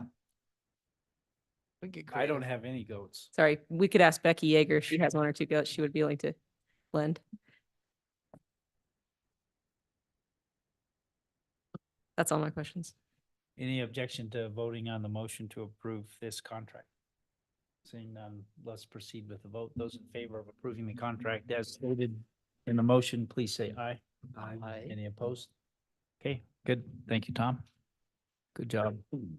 They're a fun company to work with. Yeah, they ride bikes. I mean, they're living their dream of designing courses that they would like to ride on. They offered other services to us, and I didn't even want to bring it to council. They have a social media program where they'll video and do these almost like commercial blips to kind of highlight the construction and just generate some momentum and some hype for the grand opening. But I said, we have Chad. We don't need you, sorry. The next Item 10, please, Tom. This is awarding a contract with DWA for construction of phase 1 of Ridgeline Park. Sorry to get ahead of you, Mayor. No, you're Yeah, not. Exactly, phase 1. So this is another one that's taking a lot of effort on a lot of people and a lot of. Is a reminder that we had a steering committee help develop the concept and the bidding plans for this as well. It included a lot of the same people that did the bike park, engineering, administration, planning, parks, recreation, volunteers, and elected officials. Everyone did a fantastic job. And if you recall, we bid that in December 2023. Bids came back in January the next month at about twice what we anticipated. With all the alternatives and base bids, it was over $5 million, with the base bid being $3.6 million, when we only had about $2.2 million budgeted for it. So the committee was tasked with slashing, just trying to get this project within the budget. And there was several meetings individually as a group as well. And we talked about just cutting out certain amenities like the pickleball courts and maybe a Gaga pit or a pavilion here, some trail there. And Chad, the brilliant man that he is, just says, what if we just draw a red line through there? Oh, geez. And the red line is a little squigglier than he wanted, but this is kind of what we came up with. Everything north on the page of the red line, he says, let's try to get this much. And through direction from city council, originally, I was tasked with 3 items, and I'll discuss those. Item number 1 was discussions to be held with DWA Construction regarding the cost for the project and get a bid closer to the $2.2 million projected mark. The city council asked for numbers that have been spent on the park design to date. That's the second item. And to date, just for the record, it's been $147,106 spent on design. And the third one was Councilmember Mann asked for clarification on the LWCF grant as to what needed to be completed and when. So part of this whole discussion also included discussions with LWCF. What my fear was, we were going to draw this red line and the Land and Water Conservation Fund would say, no, this isn't what we agreed to. You either build this all or you're going to lose everything. So it took weeks and several conversations with the administrator with LWCF. And in the end, he says, this is escalations happening all over the country. It's pretty routine now. What we have to do is define a scope, get our budget refined, and then get a contractor on board, and then write a letter of amendment to LWCF. They're seeing them all the time. He says there shouldn't be any problem with that. So we got past that hurdle. We then I started working directly with DWA, and I said, okay, here's our red line. I'd like to also look at this outer red line. This wasn't on the original phase 1, but seeing how we were really close on getting UWORG funding, I says, let's look at an alternative to see if we can fit this within our budget. And then the other part was put this connection right here down south in what's labeled as the future phase. So if you're looking at some of the bid item documents that are listed, you'll see base bid, you'll see 1A adjacent and 1B adjacent. 1B would be right here, one be adjacent. And then the other phase adjacent would be that section. So you'll see some redundancy in 10-foot trail. It's listed 3 times. That's because we have the right of way along here, we have adjacent, and we have the other adjacent. So if you need more clarification on that, I can have Levi bring that up and I can go through it line by line, but, what happened was they bid it all and it was still high. So we slashed again. We said, okay, let's, instead of 30 by 30 pavilions, let's replace this with a 20 by 20 pavilion. Let's eliminate this one over here that's in the base bid and build these. So iteratively, we came up to a budget or these amenities. We cut the south half of the trails, boardwalks, pickleball courts, Gaga 9 square bouldering, several pavilions. And then on the right side, this is what we ended up with. We ended up with 2 20 by 20 pavilions, the restroom, lots of sidewalk and trail. We cut the parking lot in half, which would be paved, and half would be gravel. Cut some electrical and lighting. We put the playground under a separate contract with this, which is going to be considered in the next agenda item. We have cornhole and we have some amenities, benches, trash bins, things of that sort. So again, it was really iterative. DWA, as busy as they were really great to work with. We had to fit our meetings in between the school projects that they have going right now, but again, they've been fantastic. What we ended up doing was getting it down to $2,147,000 or $47,098.20. That leaves $50,000 for design. There's expected ULT, so it's ladies tresses. It's a protected little flower that's prevalent in wetland areas, and they think it's in this location. The environmental NEPA requires monitoring once August hits. That's when it blooms. If it doesn't show up in August and we document where it is, we have to monitor it for another 2 years or pay a mitigation fee for another site. So that's kind of what that $50,000 is, just kind of reserving that just in case. Now, if we don't use that all, if you ladies trestles isn't available or isn't found there, we can take that and reallocate that for more amenities. We can make more improvements along the right of way or do some other things, more benches or some other things. It also leaves $60,000 contingency. That can also be, that'll cover any change orders, any site conditions unseen. And if we don't dip into that, or if we have some available again toward the end of the project, we can see what's left, and we can maybe have a planting party with council and city staff and do some more shrubs, do some other things. So the funding comes from the LWCF, 1.264 million, and then the city's responsible to match the other half. And that'll come out of the parks impact fee and capital projects. Sounds like we need goats out there before August. I was gonna say it was previously grazed anyway, but they must not like the ladies' tresses. It's not, well, it's just a possibility. No one's ever seen it.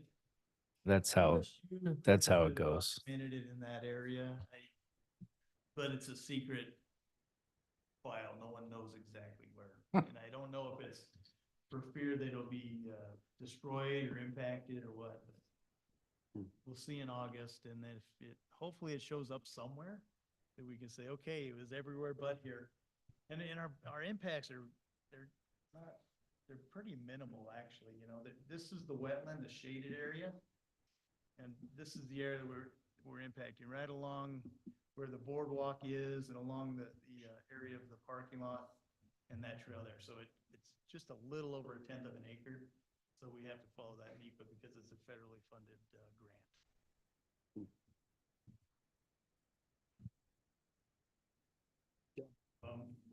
The recommendation from staff is to approve a contract with DWA in the amount of $3.147 million. There is a draft contract that's in review by their attorney and our city attorney. So once we get through those and get that finalized, with permission of council, we'll execute that contract. Right, so that wording is actually in your packet. Well, we noticed that on the recommendation. Tom, I mean, this is a hard question. One of the things I think the council thought about last time when we were in sticker shock, right, was first, certainly you've done what the council asked, go back and try to value engineer this or slash it to something we can afford based on DWA's bid. Do you feel like, and I'll accept your answer at face value, do you feel like we've got a competitive bid even though it's only one bid from one company? I believe that we have some fair price. Okay. I think it's profitable for DWA, but I think it's also a fair price to Nibley City. And that's not off the table either. If council directs it to bid it competitively, we can do that. That would entail that I would not feel comfortable not compensating DWA for the time and effort that they spent getting us to this point. So there'd be some cost that we should reimburse to DWA and their subcontractors for all the time that they spent doing that. And then we would, some of that reserve money in the design, we spend some of that drafting new bidding documents, updating plans and things of that sort. So there would be some costs there, but if staff, I'd be more than willing to do it if the city council feels that that's necessary. Your recommendation is to move ahead with this contract. I guess it's selfish, but yes. No, it's not selfish. Again, I feel that we have fair pricing. Yeah, that's the question. They're not gouging. Again, they're not gonna do it for free.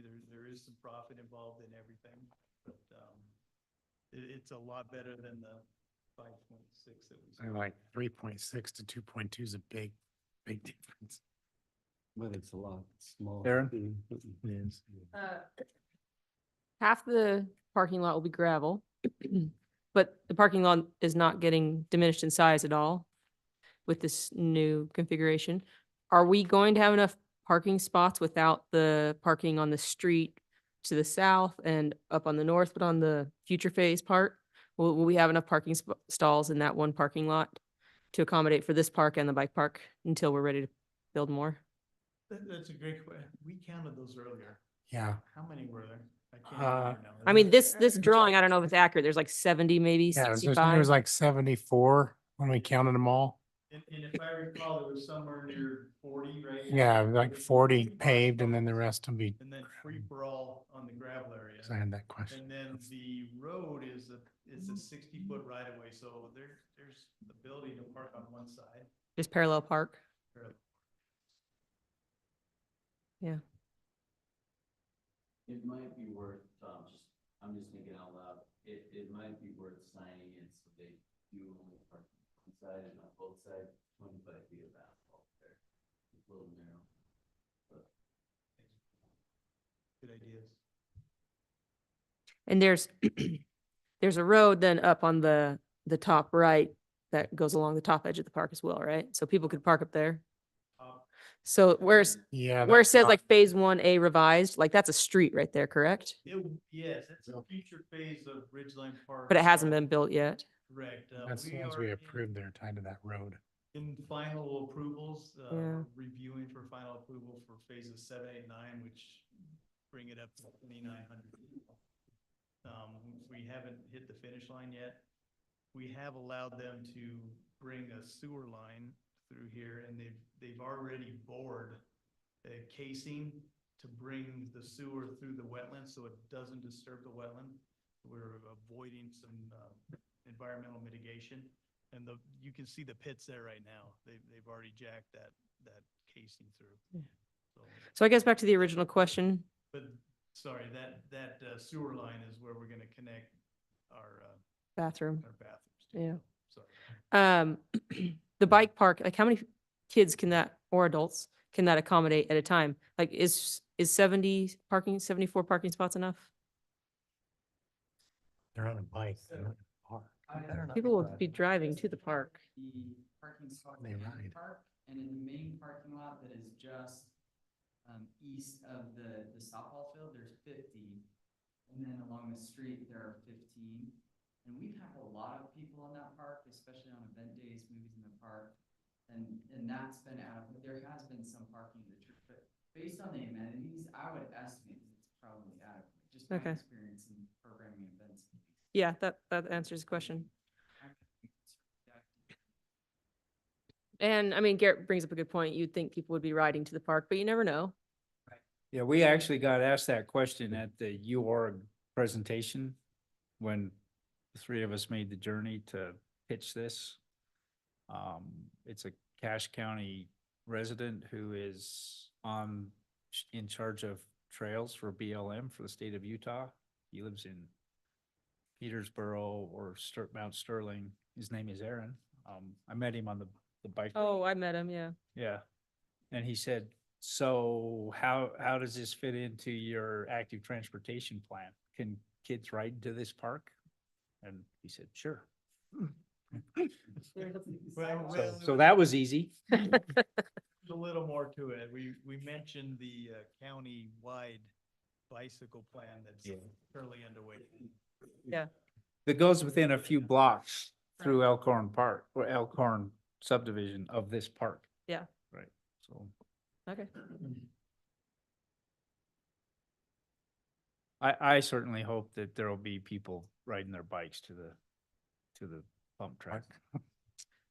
Yeah. I mean, but like any kids on Hollow Road will be driving. Parents aren't going to send their kids across a highway to get to this bike park. I wouldn't think. So, I mean, there are going to be places in Nibley where people will need to drive from. There are kids that live on Hollow Road that ride their bike to Andrew Park to go up and down on those whoop-de-doos. Our current pump track. I mean, the light at 3200 South was a huge improvement. The 165 was a barrier for me to get across. Yeah. And to have me and our kids get across 165 without that light that stopped northbound traffic was Right. I remember that. ridiculous. Yeah. So I think you can get across 165. Okay. Kids are doing it. Can't keep them away. Kids are also trying to get across 8th West, but they're getting hit there. So. Too soon. Give you a motion if you want. Okay. I recommend to award a contract of $2,147,098.20 with DWA Construction to construct the reduced scope of Phase 1 of Ridge Lane Park. Motion to approve. Is there a second? Aaron, thank you. Discussion, please. Glad we finally get to build it. We've been talking about it. Yeah, it's exciting. Yeah. I Yes. forgot to mention, the grant that we have from LWCF is a 3-year term, so we have to have that money spent within 3 years. EWA can get started on this summer and be completed with it by fall of 2025.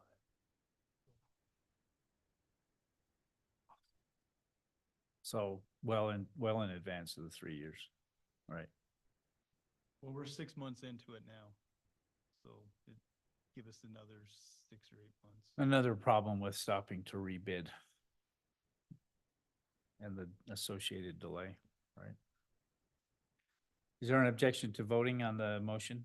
Seeing none, those in favor of awarding the contract, please say aye. Aye. Any opposed? Thank you, council. Thanks, Tom. Thank you. It's the Tom Show. So the last item that I have is Phase 1 as well. And this is for playground equipment and wood fiber safety surfacing. Again, I'll mention the steering committee, all the same folks again. During the development of the plans, there were several, I can't say several, a few differing themes that were presented to the committee of playground equipment and different cost Like, that we had a Volkswagen model, Ford, and then we had a Cadillac Model 2. And this, what you're seeing is about the mid-range there. There was much more robust presentation from the designer, and we settled in this area. What it did was kind of represent the theme of agriculture in Nibley. It's kind of cool. It's provided by Sontag, which is a conglomerate of the what company is that? Yes, Landscape Structures, Inc. And so they're the sales rep for Landscape Structures, Inc. They're proposing to provide and install all the equipment and the surfacing. And they're part of the state cooperative contracts program, which is an effort. A lot of entities use that, state, local, and federal, or excuse me, not federal, but state, county, and city, that participate in this, that kind of guarantees the best value on products instead of competitively bidding. So this would have been specified in the design plans for phase 1 construction. Instead of having the contractor oversee this bidding and installation, we decided to save the overhead and fee from that contractor and do it ourselves. So we'll directly contract with Landscape Structures, Inc. for the installation of this rather than pay the overhead. So the original budget estimate was $250,000 for the playground equipment and about $95,000 for the engineered wood surface. Granted, we've reduced the amount of surface that we need, and but anyway, the proposal from Landscape Structures, Inc. does all of that for $262,000 instead of $343,000. So it was within the budget. We feel good about the pricing and everything, and our recommendation is to enter into a contract with Landscape Structures, Inc. for the amount of $262,120 or $262,125 for the equipment installation and surfacing. Questions for Tom? This would not be a contract. They've basically given an invoice. Upon approval, we could sign that invoice, return that, and get the product on order. Upon tonight's approval or separate approval? With tonight's approval. Oh, okay. But when will it be ready to be installed? Isn't this like next year? It takes some coordination with DWA. The DWA would be responsible for doing all the curbing around there and the actual drainage medium that is gravel. And then they'd come back and install footings and the structure and then put the surfacing in. So it probably won't happen till summer 2025 at the earliest. By the way, the original bid was a little bit higher, is like 275-ish. And then with the reductions that we've made and the slashing, they came back with a lower proposal because they're saving on the surfacing.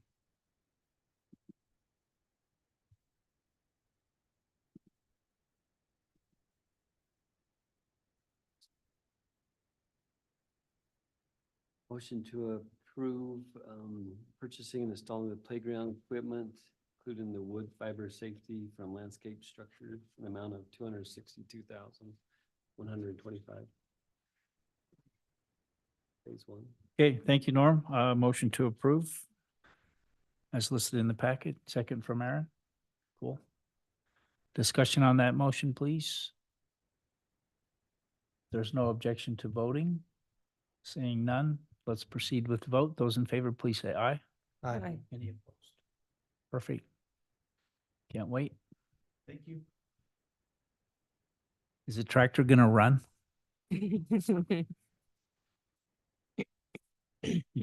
But you can climb on it. Excellent, Tom. Good job.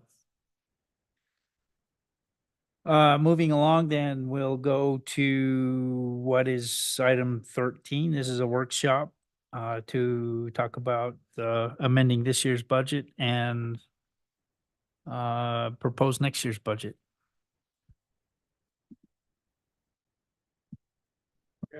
Thank you, Mayor. I just had a few things I really wanted to hit or highlight and open it up to you guys for any questions, discussion you want to have about stuff. If you want to turn to a 73, 273, wanted to go over the capital projects. Mostly the new ones on the bottom. Starting with, question we have for you. We've had some discussion about, you can see that number in red, the 24,000. We had some discussion last year about interest rates that we're earning versus what we're paying, and in particular in regards to the debt we have on this building. And so if you recall this current year we're in now, we budgeted to move money out of the capital projects into the NBA so that we could pay off this building if that relationship switched to where we were not making more than we were spending. So right now we are coming out about $7,500 ahead per year based on where those interest rates are at. So one of the questions that we have for you guys is that close enough to just pull the trigger and feel good about paying off this building? Or do we want to just leave that money in there and you need to put that extra $7,500 into our budget every year? So does that question make sense? I feel honestly fairly indifferent. I mean, I could be happy either way.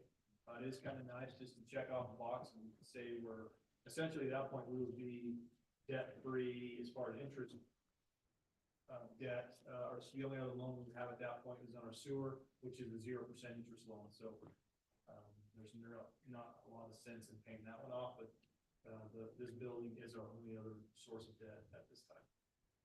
So that's something we kind of look to you guys for direction on what you guys would like to do there. Do you want discussion on that now, or? Yeah, this is pretty open forum. However you guys want to handle this, I'm okay with. So If I remember correctly, last year you said if there was a period of 3 months where we didn't make more in interest than we were spending, that our accountant or whoever's managing this payment would then move to pay it off. Is that right?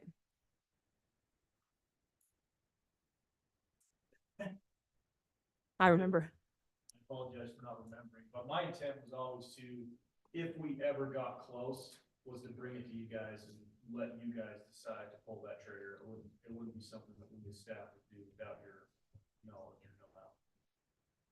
So I would prefer it that way. If you would like to leave it that way and we set that in stone, that if that's the trigger, and then we bring it to you guys and pay it off, or if you want us just that to be the trigger and then just tell us to do it. We have the money, so it's kind of indifferent on how you want to handle it.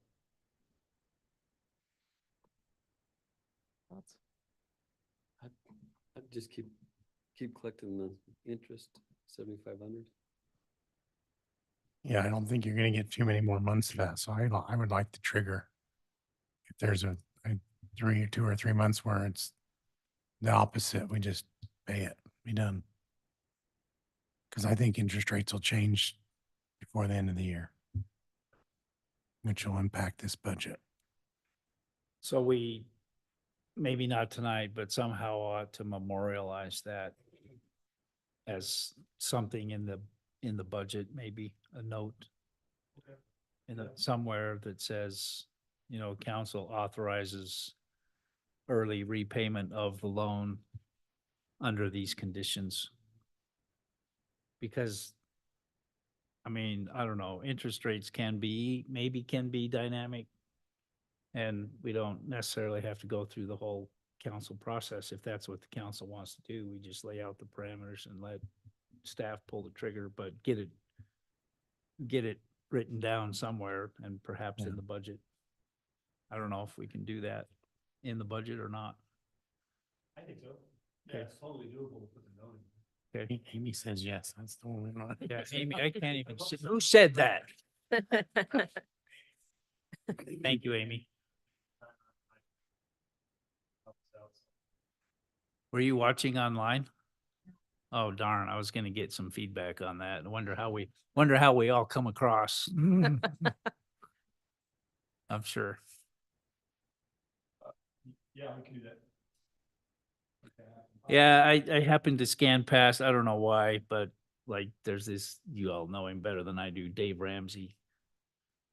Absolutely, his whole spiel is be debt free, and I get that on a personal basis. And there was someone that called in and said, well, I have this student loan for 0% interest.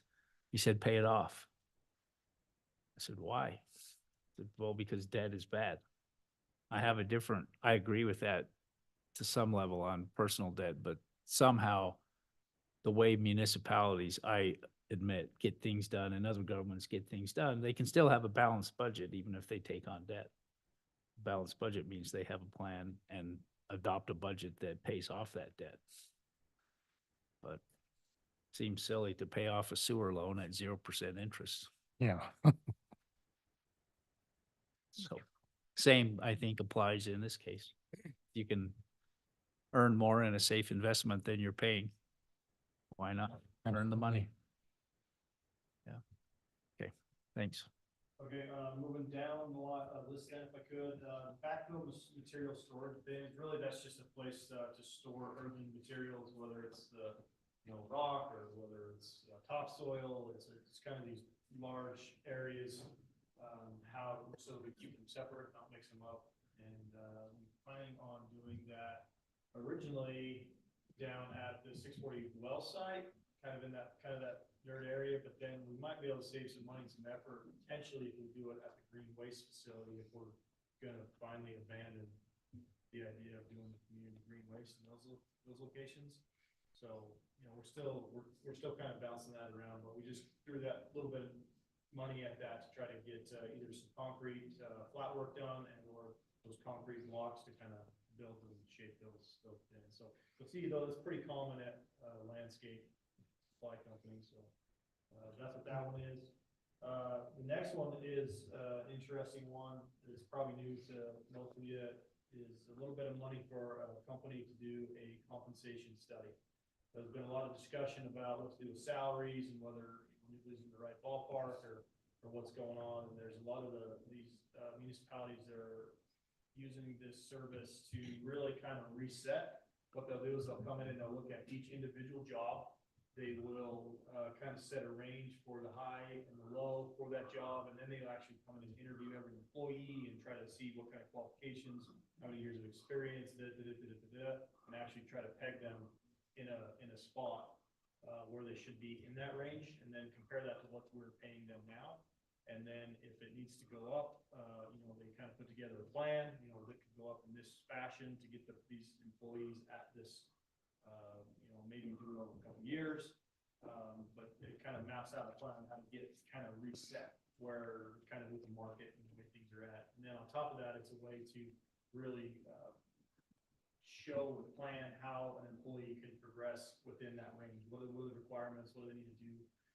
And kind of map out a new compensation map, if you will, for all of our employees to make sure that we're staying competitive and we're paying people, accurately, and also showing a progression and ability for employees to progress within the organization. So that one I can send you. I believe did I send this all or just Mayor? I think I just sent it to Mayor. I can send you all if you're interested. It's a white paper. Kind of goes through the whole process. I can also share with you, Providence City just went through this exercise and actually got the actual spreadsheet back. I shared that with us. I believe Hiram did it as well. We haven't seen their spreadsheet yet, but they said they would share it at some point. If that's something you'd like to see. So that to do all that,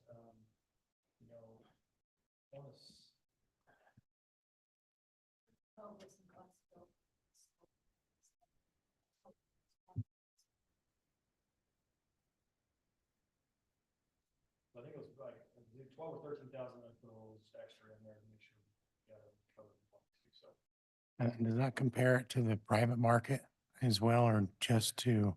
it's mostly that same data that I shared with you already. Okay. That TechNet data. This is a sister company to TechNet, I believe. And so they do rely heavily on that data. It's very Utah centric. It's very population. You can pull data on just specific size cities and some things like that. So it doesn't, to my knowledge, really compare to the private sector much. Okay. It really focuses on municipal services. Okay.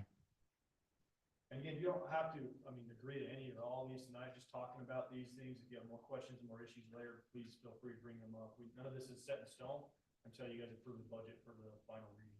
So don't, feel like you're approving anything from that. We're just talking about this stuff, and helping you understand it, and hopefully open up any questions or thoughts you may have. We have some money on the next line there, $25,000 to redo the Parks Division roof. It's just really old, it's full of holes, it leaks a lot of dripping going on in there at certain times of the year when snow's melting and some things like that.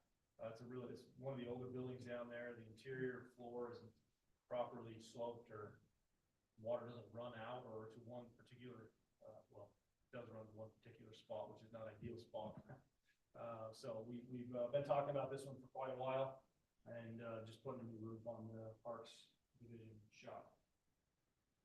The next one's a big one, pedestrian safety improvements. This comes partly out of the discussion you pointed out last time, is we haven't really there was no money in there yet for projects that may come out of our active transportation plan. And in addition to, we've had a lot of discussions about crossing guard, school crossing zones and RRFBs and things like that. We did get some pricing. I think an RRFB is just over $10,000. I was surprised that a school crossing was just a little bit cheaper than that, but that's they're kind of a big question mark in those is whether or not you have to run power to them and how close the power is. They do have solar panel options for a lot of them, but if you're in a shady area with tall trees, it becomes difficult to use the solar. So that's a pretty big number. That would be reduced, but that was just a number thrown out there as a potential for these kinds of projects. If we want to get a lot more specific about that, we certainly could. It's kind of needed a number to throw at that.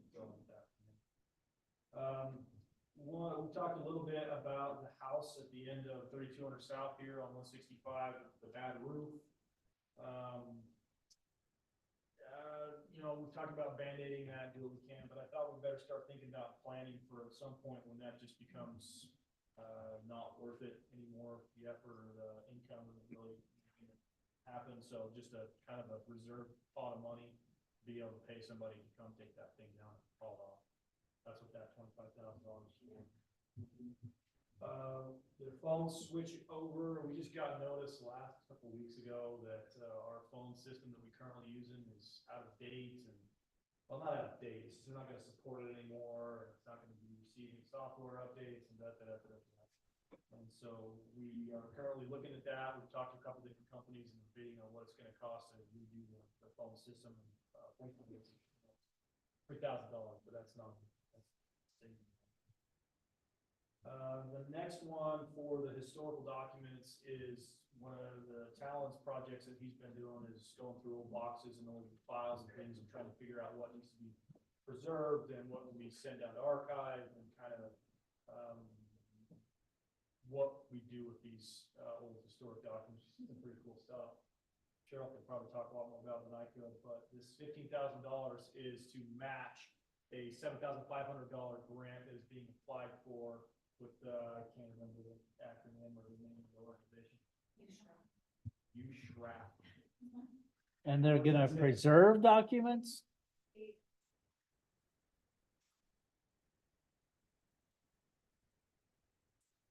There's a lot of letters in there, but the point is that money set aside to do things like helping Cheryl, like get certain type of storage containers that block whatever needs to be blocked to preserve the documents, paper and.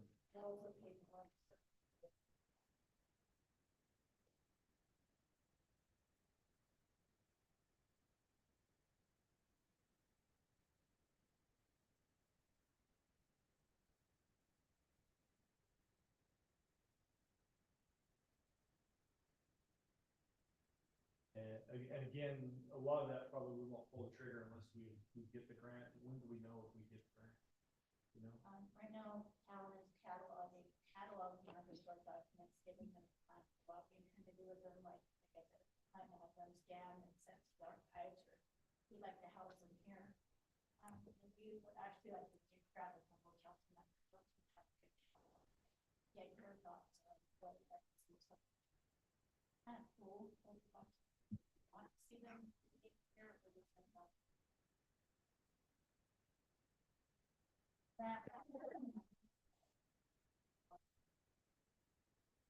Potentially, that could be like special storage, like, glass cases to display things.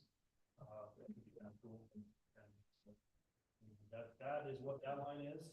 The next line is all about power generation and backup. We started down this trail of, we have a couple of mobile generators, and what can we do to use those generators here and Public Works, and some of our, we only have one generator permanently stationed at a well house right now.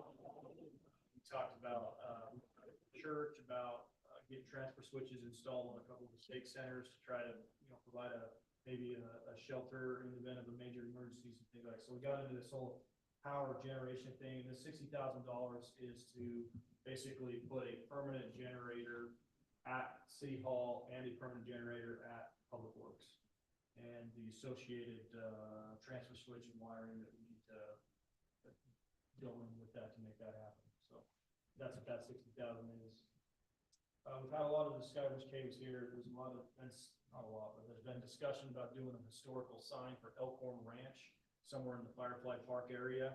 And so there's a little bit of money there to put up a similar sign to what's already at Firefly Park, but it would be geared more towards, history and the story of the Elkhorn Ranch. The next one, $50,000 is, we talked for years about these trees along City Hall and just how they're old. And I actually today was hauling branches off the porch there. They weren't fortunately very big, but the trees are just getting old, and we have this building to worry about. We also have the building next door that we own. So we've kind of had some preliminary discussions with a couple different people that can bring down these size of trees in this kind of vicinity.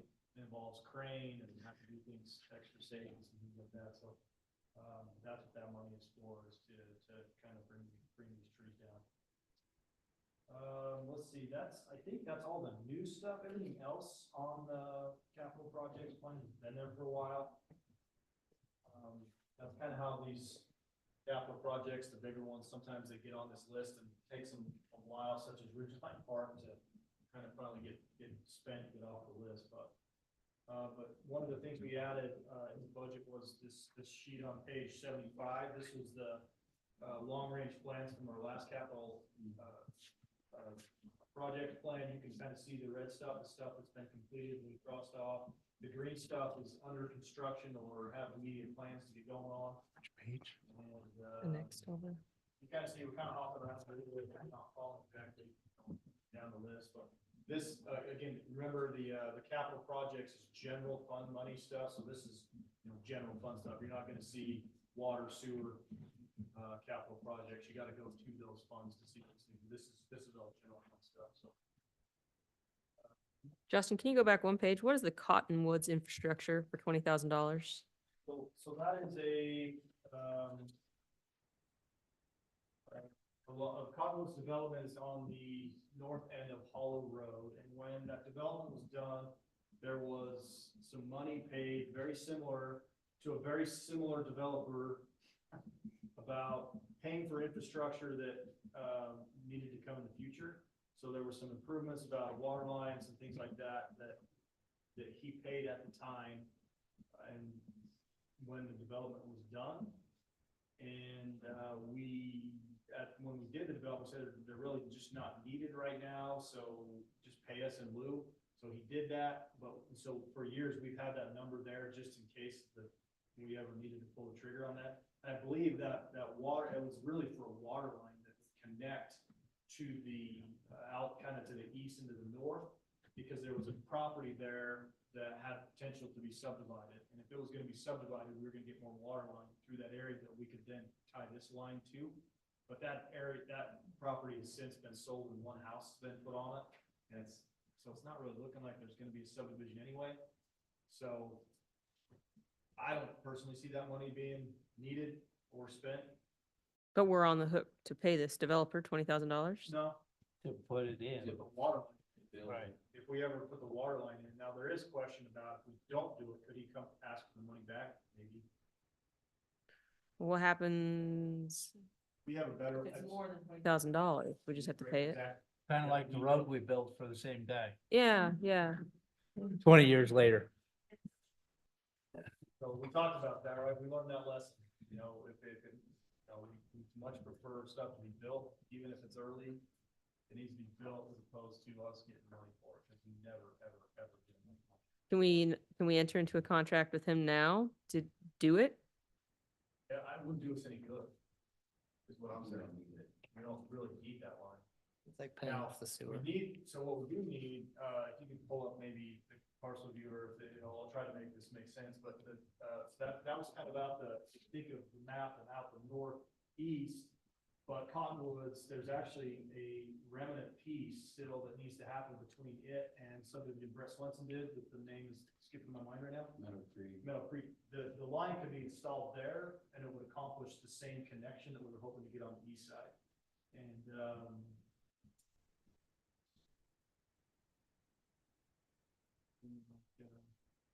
so you can kind of see right there. So, yep. So putting the line in there would accomplish the same thing as putting the line. There's actually like a drive, I believe there's even an easement that comes out through this lot to get to here, because we figured this would be subdivided and then we would bring a water line to it and make the connection here. But neither of those things happened because None of those happen, only one home is on each lot. correct? Yeah, and that one on the east side, I mean, that goes across the river and the whole deal. That's not just that house. That's a huge lot. Right there. Yeah, that is massive. And the current owners don't seem all that interested in subdividing. They're doing some cool stuff on that property. So I really don't see the water line I- punching through there, I don't think definitely here. the guy that we own the water line to will press us if he doesn't need the water line. So is that a fair statement? I don't think he'll press us just for the sake of pressing us. Now, he wanted the road, so he pressed us on building the road. But if the water line doesn't do him any good, I don't think he'll say, well, go put it in just because you said you would. If So you- how long do we have to keep this money just sitting here Yeah, that's a fair available? question. That's money we could put somewhere else. We're not earning interest in necessarily. I mean, I guess we are, but like, it could be benefiting us somehow else. Maybe we could get a commitment of termination of agreement from this guy. I can't remember his name. I think you should be quiet. Yeah. But make the it issue just still arises clear that off we're the budget. still legally obligated to pay it if he comes to us.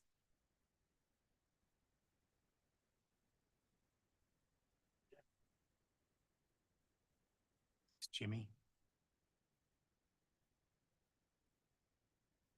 I assume it would cost more than 20,000 to go from Cottonwoods to Allen Drive. The other really good thing about that connection is the potential we could put pressure reducing valve station there and get rid of an old one that's right at the end of Hollow Road. Right at the end of Hollow Road, we've got three actually, one, kind of two sets on each side of the highway, and then the one on the east side that this could replace is kind of nasty. It's only a 48-inch diameter, management will go straight down. Just difficult to get in and work, super safe. So we would build a better PRV, safer, more modern valving station right there, and that certainly would be way. Is there a real need to do that? Like maybe it's incumbent upon us to begin this project and just get it paid for and out of our hair. If the PRV was in really bad shape and needed to be like overhauled and replaced, I would say yes, but we were able to get in it, not in too recent history, and do some minor adjustments and repairs to it to make it should last a while. So I don't see any major need to push forward with that. There's not like a lack of water pressure over there or anything like that. That's not meeting all the state requirements of pressure. So I mean, honestly, it's just kind of when it's convenient or when it's absolutely necessary.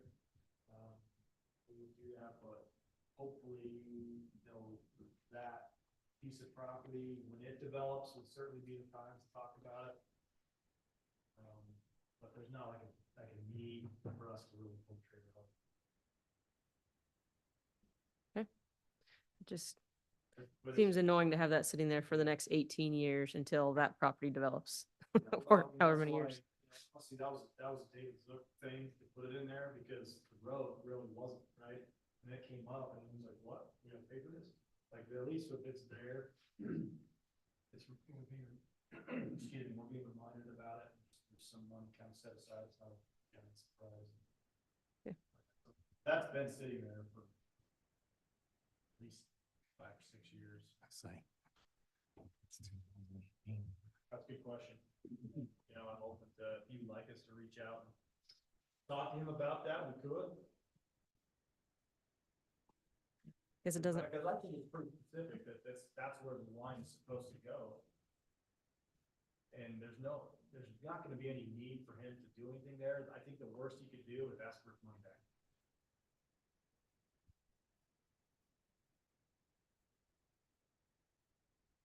if I was him, I would.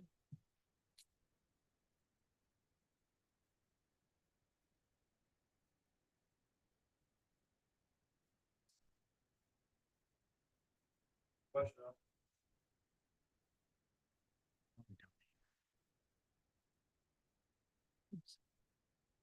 Any other questions on capital projects?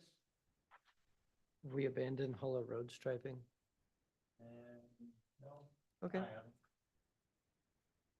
It's just not in the next 6 years. It's been budgeted already. It's just not in the next 6 years on the long range plans. Oh.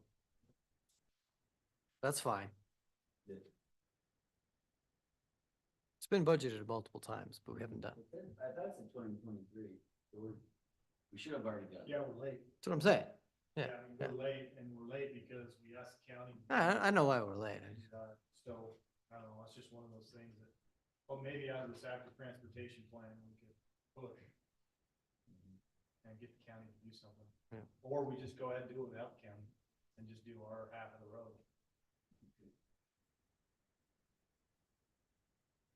We have a new attorney. I want to have a conversation with him. Our last one was a little on the fence.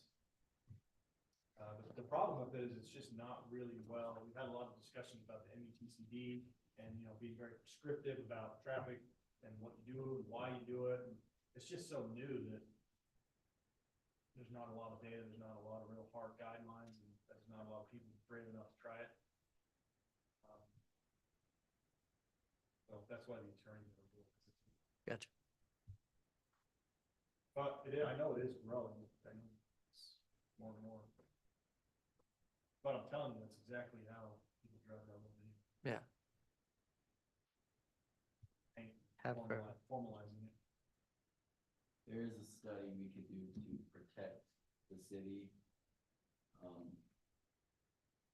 If we're afraid of that liability, WA study, that the attorneys have said, yeah, that'll help.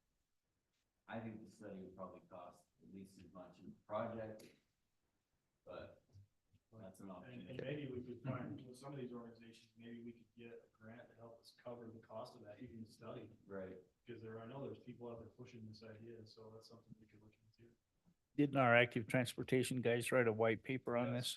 They did, yeah. Thank you. Yeah, I mean, they did, generally on rural, well, I think they did on that facility was part of it, but on bike facilities in rural areas, and, yeah.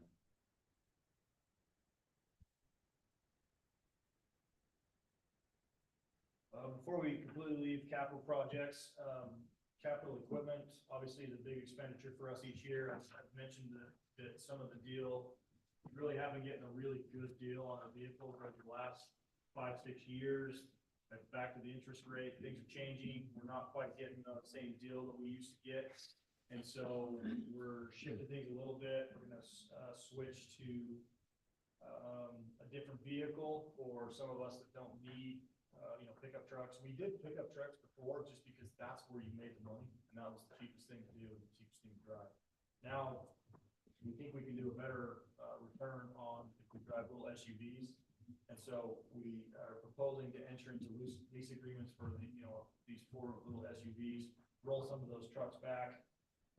We've talked about moving more into a kind of a mixed bag of not leasing everything, but actually paying and owning vehicles. And so you can see if you read down to this on this chart on page 73 under the capital equipment, you can kind of read each line, what the piece of equipment is, and what, you know, it's whether it's yearly payment or a lease program or purchase.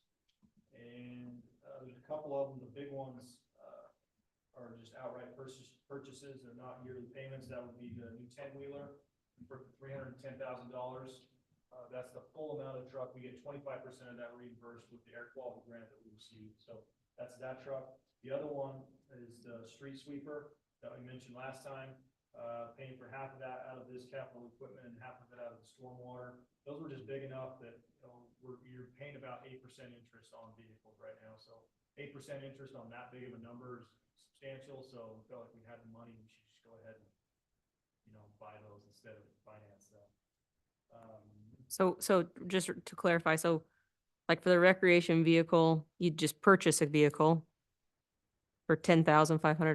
Yeah, we're actually talking about buying Oh, just paying, a truck that the rec department uses now. We're proposing to buy that from Vanport, who we are currently leasing from. just the remaining balance on it. I was wondering how that was so cheap for a truck. Well, that's yearly payment. That's 5 years. We make that payment. for Oh, 5 I years. see. Okay. That makes more sense. Okay, that makes more sense. Huh? Yeah. Yeah, and It's I a big think- I truck. mean, if you think of a clearer way to kind of present that information, I'm open to it. I mean, I just, Well, maybe just something that needs to be said above this chart, like 4 or 5 years.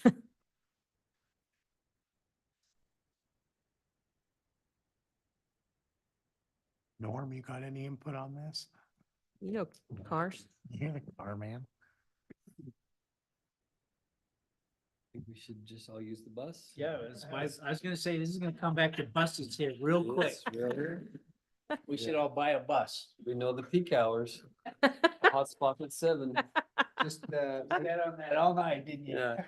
I was being nice. I was being nice. If they bring the rideshare service, That's true, the micro transit. You gotta wait for the AI on that one.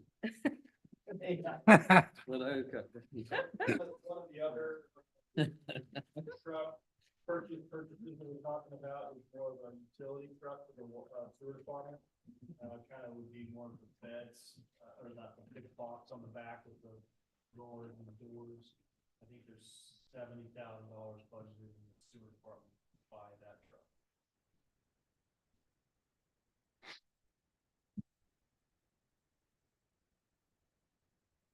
Wanted to point that out. Does capital equipment include any of, like, do we need to replace any of the little Kubota things that I see Public Works driving around? Yeah, so great question.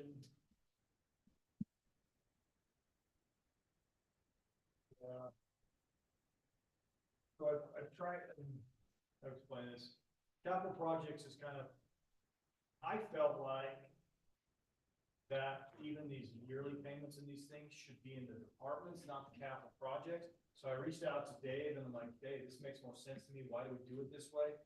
And he liked it in the capital projects because it doesn't show big swings in the department budgets every year. And I said, well, even if I'm doing a yearly payment, and he's like, yeah, still leave it in the capital project. So I'm kind of going on his guidance there. I'm leaving those in the capital projects, but I had some already in the parks department. Rod is requesting to replace a mower and the like a vacuum that sucks up the sod and puts it into the back of the trailer. There's a way better name for that piece of equipment. But the one they use now. Sucker?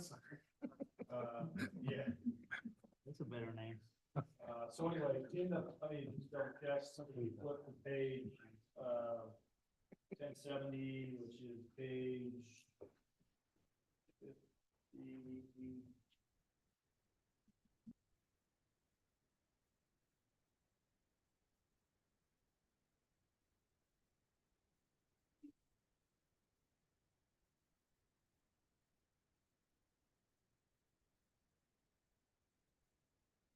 Capital equipment 740, bottom line. There's $50,000, that is for those two pieces of equipment. So yes, I mean, to answer your question directly, anything general fund, one-time purchase type things should be coming out of this capital projects. So he might not be happy that I put that there, but that's where it is now. I mean, I Our can- budget, we'll do what we want. I get ready. There's also the thought of sometimes these capital things in the capital are used for other things, whereas like a lawnmower, we pretty much just use it to mow lawns.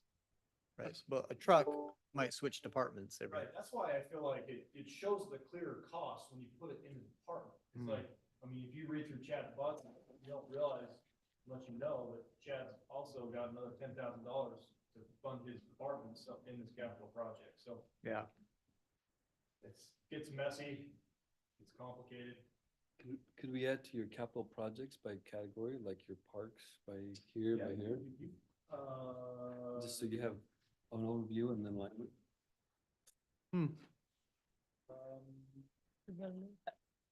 I think we'll leave it.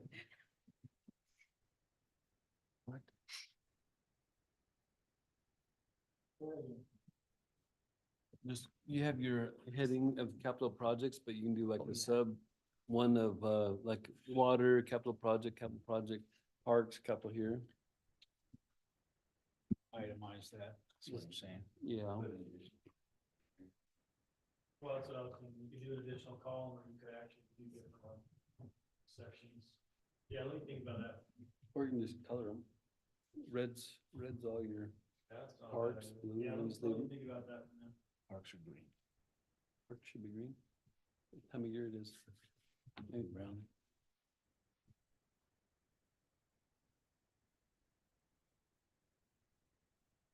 It's good though. Costs a lot of money to run the city. Yeah, it does. We should move to the county, it's cheaper. Don't have to pay city real estate taxes. No unnecessary spending in the county. Everything's an option. A choice. Government is a choice.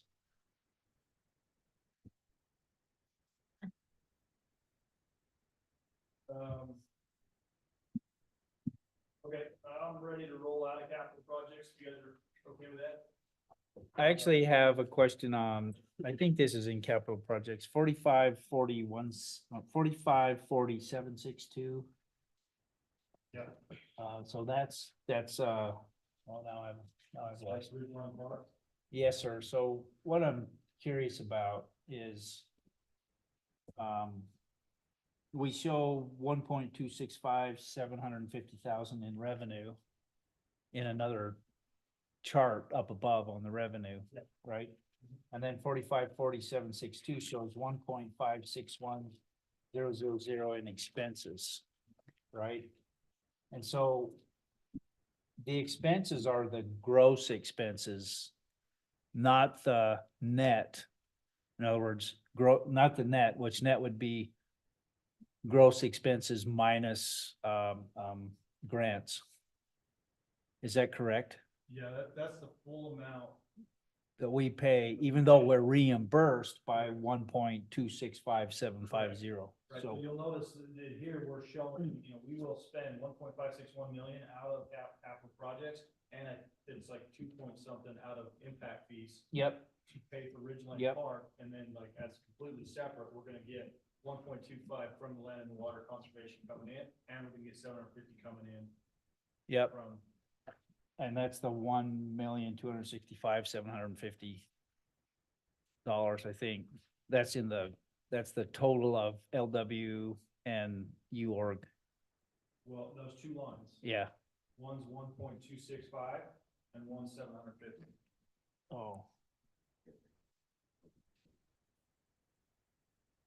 Okay, so our expenses are 1.5 million Out of the capital projects. of capital projects.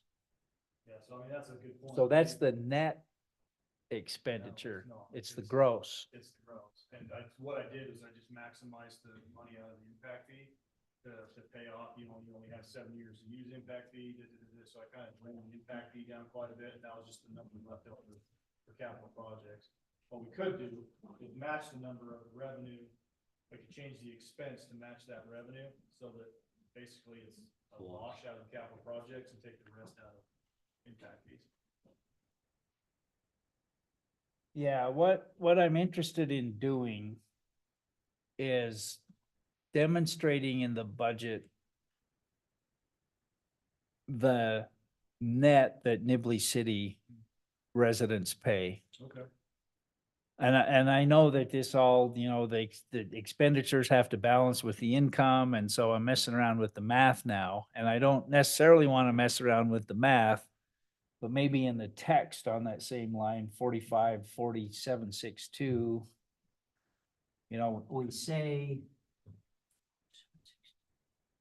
we say that's 4547 park impact fees allocated for.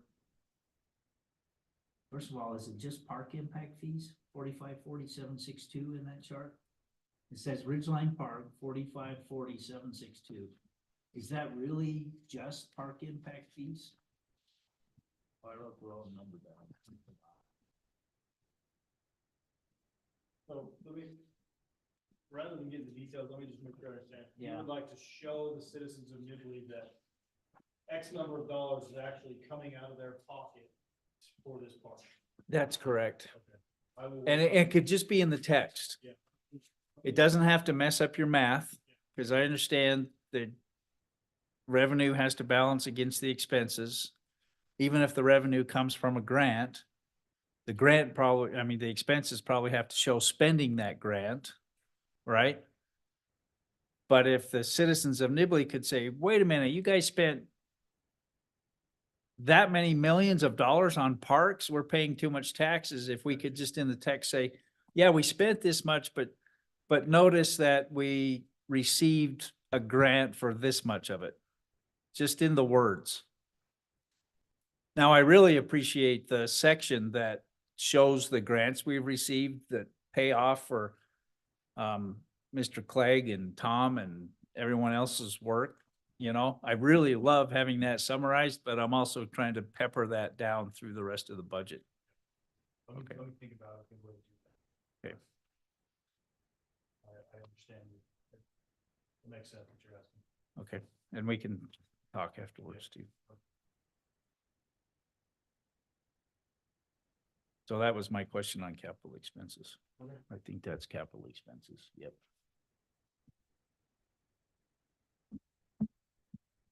Couple of issues in the water department. I hope you all saw the letter from Mr. Pratt. One of the big requests, we honestly probably the biggest request in my opinion for the budget this year is an additional employee to be split between the sewer and the water department. This allows the crews really to be able to separate into two distinct crews that can be able to go out and do different things simultaneously as opposed to two and a one, some things like that.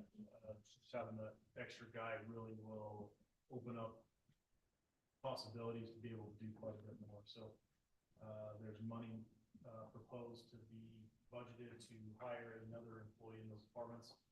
Some of that obviously comes with increase in a little bit of gear, but not a lot. I mean, by far the biggest expense would be the employee. The benefits go up a little bit.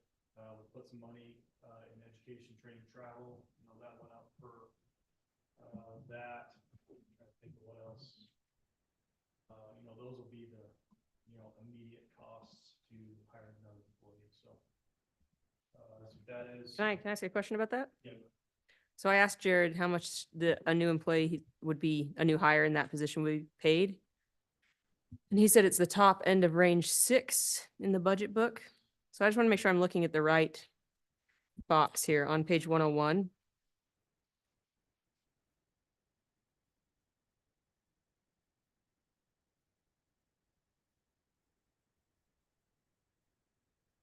What are you on? 101.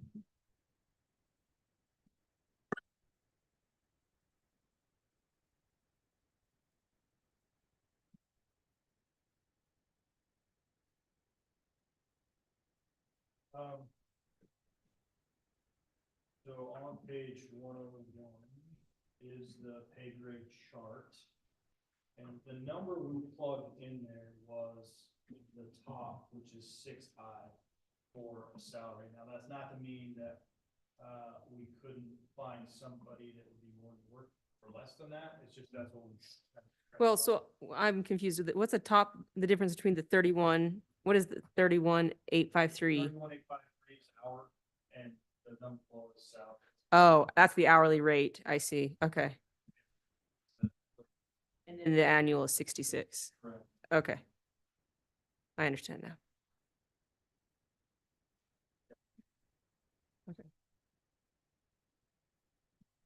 Can I ask one more question? On the previous page on 100, looking at the change, I see we got rid of Inspector 2, added code enforcement. I noticed there's also Public Works Inspector. Do we already hire that person? Yeah, so let me explain this chart doesn't work. This is the chart that we tried to check a box for the GFOA award to show kind of the history of salaries, the number of full-time employees. One of the changes that we're making this year is, proposed changes is, for the Public Works Inspector, we used to have him split with the Building Department and Public Works Department.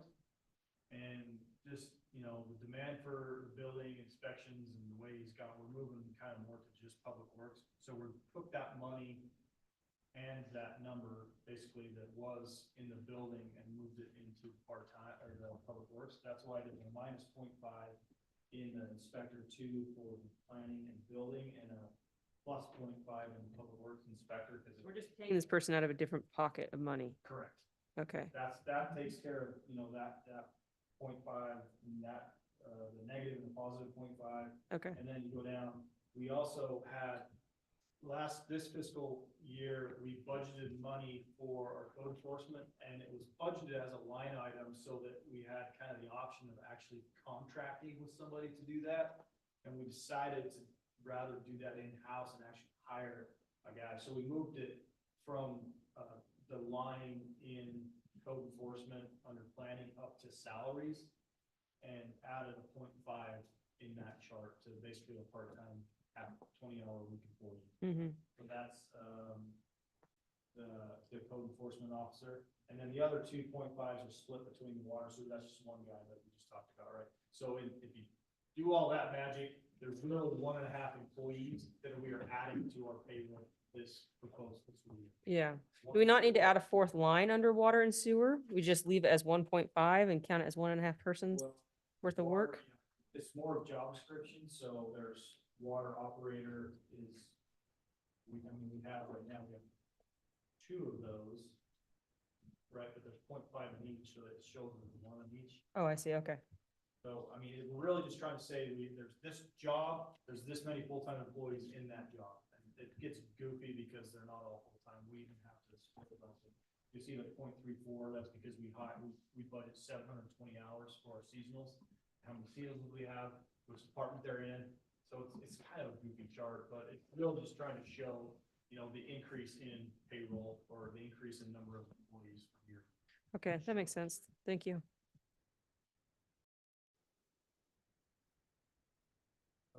Also in the water department, finally got a number back, or finally remember, maybe I can't remember which, but one of the issues we talked a little bit about is the water rate, needing to do a water rate study. So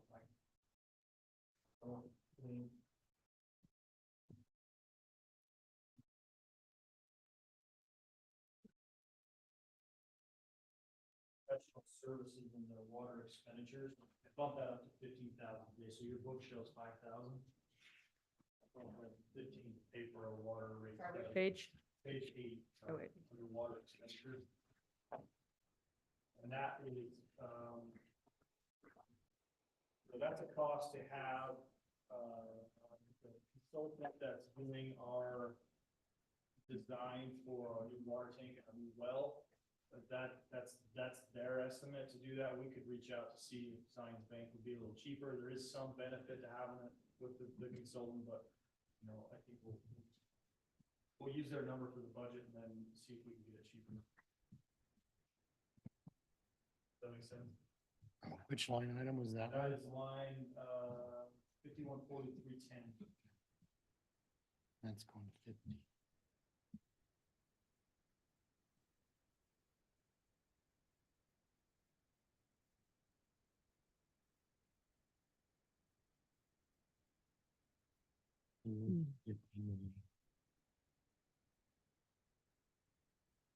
One of the other emphases that's the word, that we put in is trying to really nail down our travel and training budget.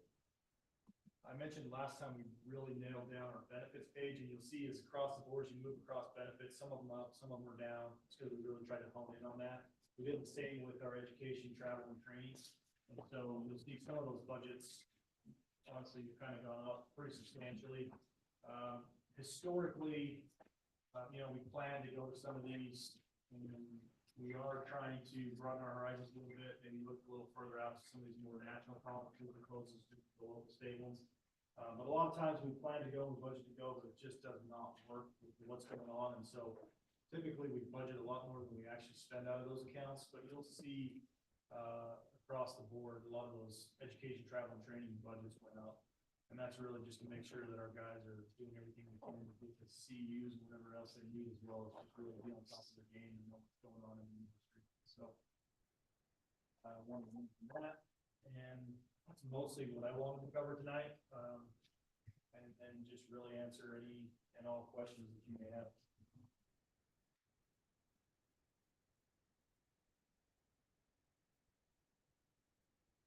I have a question on sales tax revenue. Please. I think we're on the verge of wanting to pay attention to the point of sale sales tax compared to, well, we talked about it in the text. It's a 0.18 or 18% of the city's total sales, the point of the sales tax generated in Nibley accounts for about 18% of the city's total sales tax revenue. Is that a new number? Did we? Yes. For this year? So it's a small change, but it's actually down from last year. Okay. By 1% of, yeah, it went from 0.19 to 0.18, right? So I'm of the opinion that that might be a key, easy thing for us to track. I'm not sure what to do with it yet, but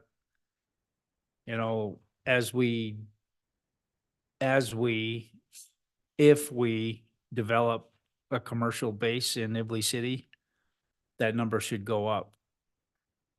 And there's some question in my mind, I don't care necessarily whether we track point of sale to population ratio or point of sale to population plus point of sale.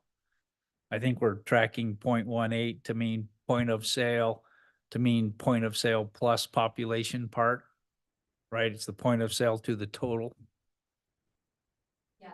the way I read it. So, yeah. Sorry to look over that. That's fine. But somewhere I think, I don't have the formula yet. I don't think it matters yet, but somewhere I think we should evaluate our real estate tax, our property tax should be modified based on whether we can actually do some economic development in this town. I don't have the math for that. I spent a bunch of time on it last year and didn't get there, worked myself into circles. I don't think it matters that much, but at some point, the 0.016667 number could be modified. Right now, we're at 0.015, or there's another zero in there. I don't know, 1/500th instead of 1/600th. But I believe that as we have economic development, that's something we could show our citizens to say, because of that economic development and the increase in point of sale sales tax, we can justify less money from property tax. And actually, I think we should work the commercial property tax in there as well, because we get 100% of the property value instead of 55% of the property value on residential first homes. I don't know what the math is, but I think those are the things we ought to be tracking to be able to track economic development, and it should parlay right into a reduction in residential sales tax. Just a thought. So you answered my question. That's the new number. It's down. It's not down significantly. I think it's been up from historical numbers. I think it used to be more like 10 or 11%. And I think it's up because of online orders. So we're really not there yet, but maybe with the Nibley Marketplace or maybe with some other economic development, we can boost that number. And what I'd really like to get to, I don't know how to do this math either, is to get to this number called sales tax leakage. For every dollar that Nibley citizens spend on sales tax in any community, how much of that is retained in Nibley and how much of it is leaked across our city wall to Logan or North Logan or whatever. Anyway, the point is, thanks for looking up the new number. And I think we should keep our eye on that as some kind of indicator. Yeah, real quick on that note, interesting, sales tax, was down this month as opposed to last month, 10%. Hmm. So just kind of odd. Doesn't, I mean, you typically it's up. It was down. Just got that yesterday. Yeah, I wouldn't worry too much on a Yeah. 1 month, but Interesting. yeah. It happened. My second question is on revenue again. It's the property tax revenue increase you're showing. I think it's about, well, I don't know, whatever you're showing now. I'm looking at too many things at once. There's an increase of about 4%. Is that right? I need to get to the right spot again. The question is that based solely on your crystal ball? Yeah, it's 4%. This is on page 28. Yes, that is my Crystal ball, and is that new growth only? I estimated 5% growth in property values, what we had from last year, plus the number for new growth. So that anticipates going through truth in taxation. No, that, no, the number I used was, I took that number and estimated a new property tax rate is new certified tax rate, and that's the number that's plugged in right now. So to avoid going through truth in taxation, we cannot collect a larger number of dollars from existing property. We can only collect an additional revenue from new growth. So if you anticipated, we can talk about this later too. If you anticipated us collecting more money on existing properties by 5%, Because the house values went up. right? But if we go with certified rate, we actually have to lower our rate so that we don't get any more money. I understand. Yeah, so tell me how you got to 4%. Or please tell me if you would. Is that just the growth, or does that anticipate collecting more dollars from? Okay, yeah. It took the value, the certified taxable value of the existing properties in Nibley, I added 5%. And then. See, when you add 5%, that tells me that we anticipate collecting 5% more total dollars. Calculate Oh. the new certified tax rate to get to that number. Okay, so you raised property values by 5%, but dropped the certified, Yes. dropped the tax rate by 5%. Yes, So you have the same number of total dollars from existing properties. yes. So it doesn't end. Then you added new growth. Yeah, for new growth. So that does not anticipate going through truth in taxation. Okay. I mean, you multiplied the property values by 5%, but you dropped the tax rate, which would be the certified rate, by 5%. So we'll get the same total number of dollars from existing properties. But the new growth would represent a 4% increase in property tax. You guys following me on that? Yeah. Oh, yeah. Yeah. Okay. Thanks. I think the council needs to think about, just like we think about every year, whether we're gonna go through a truth and taxation process or not. Last year we didn't, because we let it go from 1/600th down to 1/700th. I think in those fractional numbers better than decimals, but 1/600th is, here, let me get my order of magnitude. 1.67 times 10 to the minus 3. That's worse. I didn't bring that kind of calculator tonight. It's I gotta get my- 0.00167. TI version. 0.00167. Last year we went down in the rate to 0.0015. And I think that was a great decision, so on and so forth. Now, there are other communities, including Hyde Park, that by golly, they go through a truth and taxation to maintain some magic rate, even if it only changes their total revenue by $5. I mean, that's where they were. It was more than 5, but it might have been 500. They went through the process to make a point or to, I don't know, make people immune to the truth and taxation process or something. I don't know. And we have been in that mode. We'll talk about this. I understand how you got there. Thank you. Yes, sir. Yeah, it's probably down by 5% from 0.0015. Or should I put that in scientific notation? No. No. No, it's all about orders of magnitude, right? That's what we need. Yep. 1.4. I'm on you. And that's a tough question because we should not let these small cuts go for too long, because then you have to make a big old change and people get really upset. But in practical terms, how much money is it worth to go through that process? Yeah, and again, I'll throw in a plug for that webinar I sent you guys. That was very helpful. Yeah, I thought it was very well done on explaining all that. I didn't look at it. Okay. Maybe these conversations would be shorter if I looked at it. I'll go back and look at it. Justin, just for clarity on this page, this historic tax revenue bar chart, can we maybe relabel series 1 and series 2 to something a little more enlightening? One's property tax, on sales. That's what Nathan thought, and that makes sense, but which is which? Okay.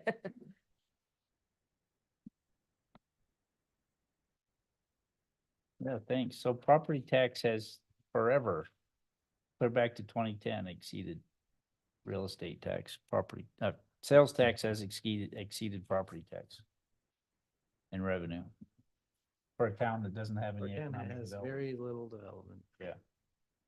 I mean, real estate tax goes up with population, and so does the population-based part of the local sales tax. Yes, yeah. So it's And- that point of sale that's. You would assume more people are spending money to buy things also, But it's still, if you bought everything if we spent all of our money in another town, all of it, we'd still get some. We'd still get money. the ratio of sales tax to property tax wouldn't change. Right? And if we had no commercial property tax increase. All right, thanks. That's all for me.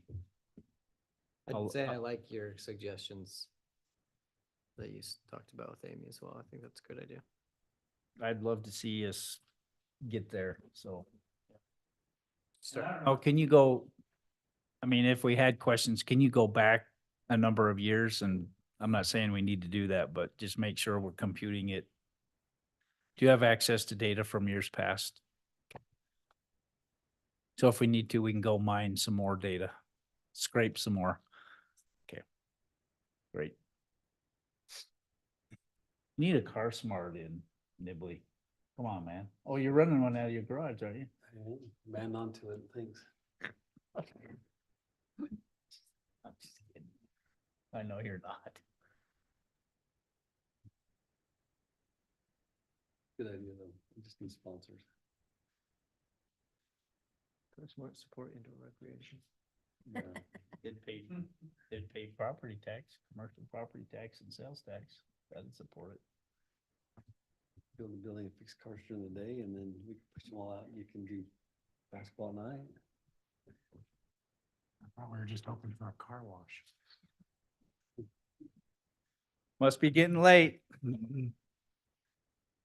What else do you have on the budget, folks? Now, we have another, I'll let you answer the question. What else do you have for tonight? Nothing tonight. Okay, good job. We've got another budget meeting planned for June 20th. In the It's timeline. all written down. Yeah, it's in the timeline. On the timeline. In the budget. Yeah, there's a timeline in the budget. Okay, so Amy had this, I had it written, I had a chicken scratch on a piece of paper, I couldn't find it. So 20th, you're right. Amy fortunately wrote it in. Is that a regular city council meeting or is that separate? Yes. Ag one. The next one's the 6th. That's a regular meeting. That's a regular one. It is. Yeah, so the 20th is really kind of like the official kickoff, so. the first reading of the first budget, reading yep. of the budget. So hopefully this huge presentation, I'll show those tax rates, what we've estimated, why we've done what we've done. And to kind of show the property tax and then, you know, I don't know, I guess we'll just feel it out. If there's a lot of public here, I mean, we can hammer this thing all night long if you want, but no one's here, you guys are good, we can just roll through it. Yeah. Well, we're thinking about moving it, right? Okay. Well, that'll confuse people even more. Moving the budget meeting or moving the quilt show? It's easier to move the budget meeting.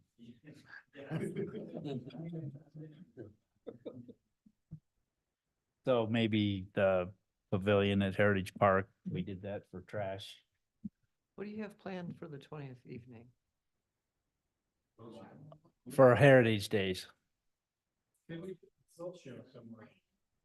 That's the play, man. The Can't be Thursday is here. the first night of the play. Yeah.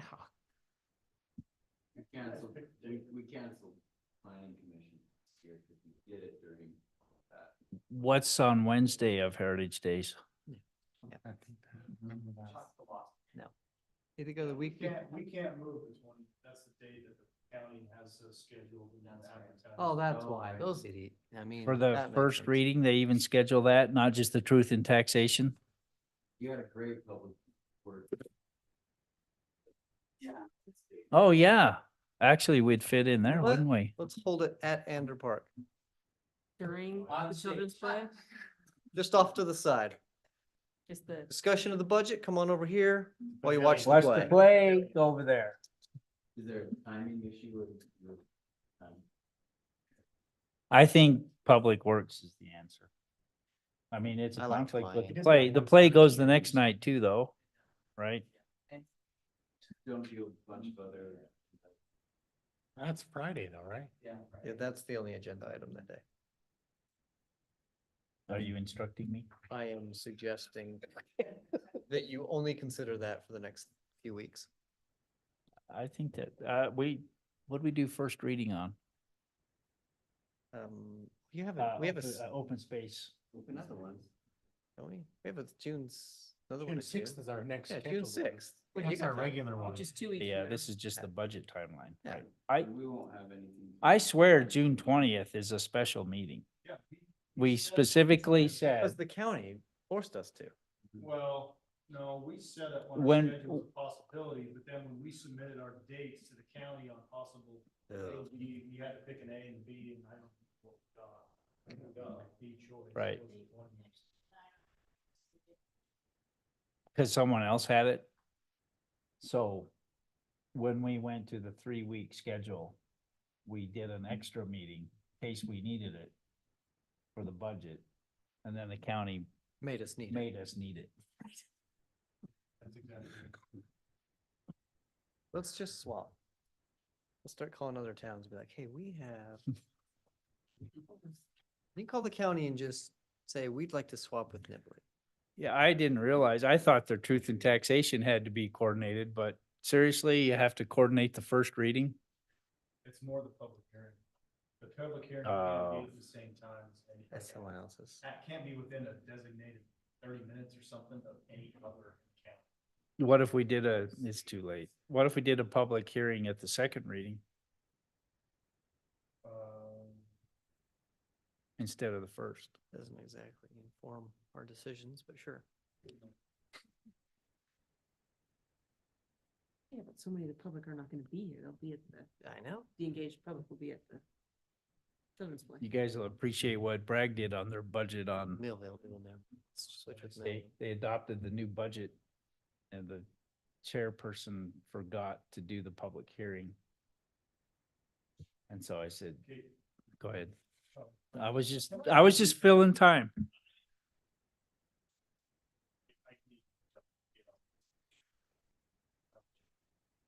The timeline? Did you not scratch it on the paper accurately?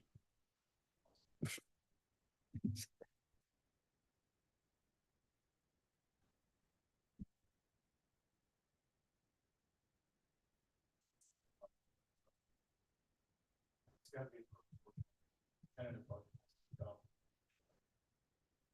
The budget without truth and taxation. Yeah, So this is, yeah, this is. you're right. They're meeting June sixth, it's not on there.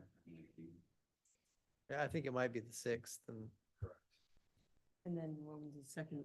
I will send you all an email, probably honestly next Tuesday, because I gotta get on airplane in the morning. We'll mop that up.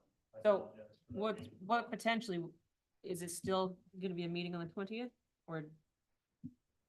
Yeah, book your evening for the 20th, I don't. because I otherwise you'll think- be at the play.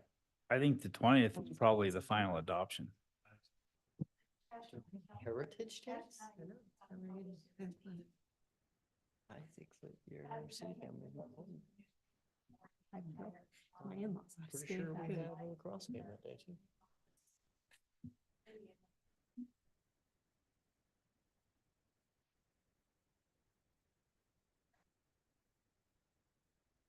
Yeah, give us tomorrow to sort that out, please. I mean, you have till the 20th for.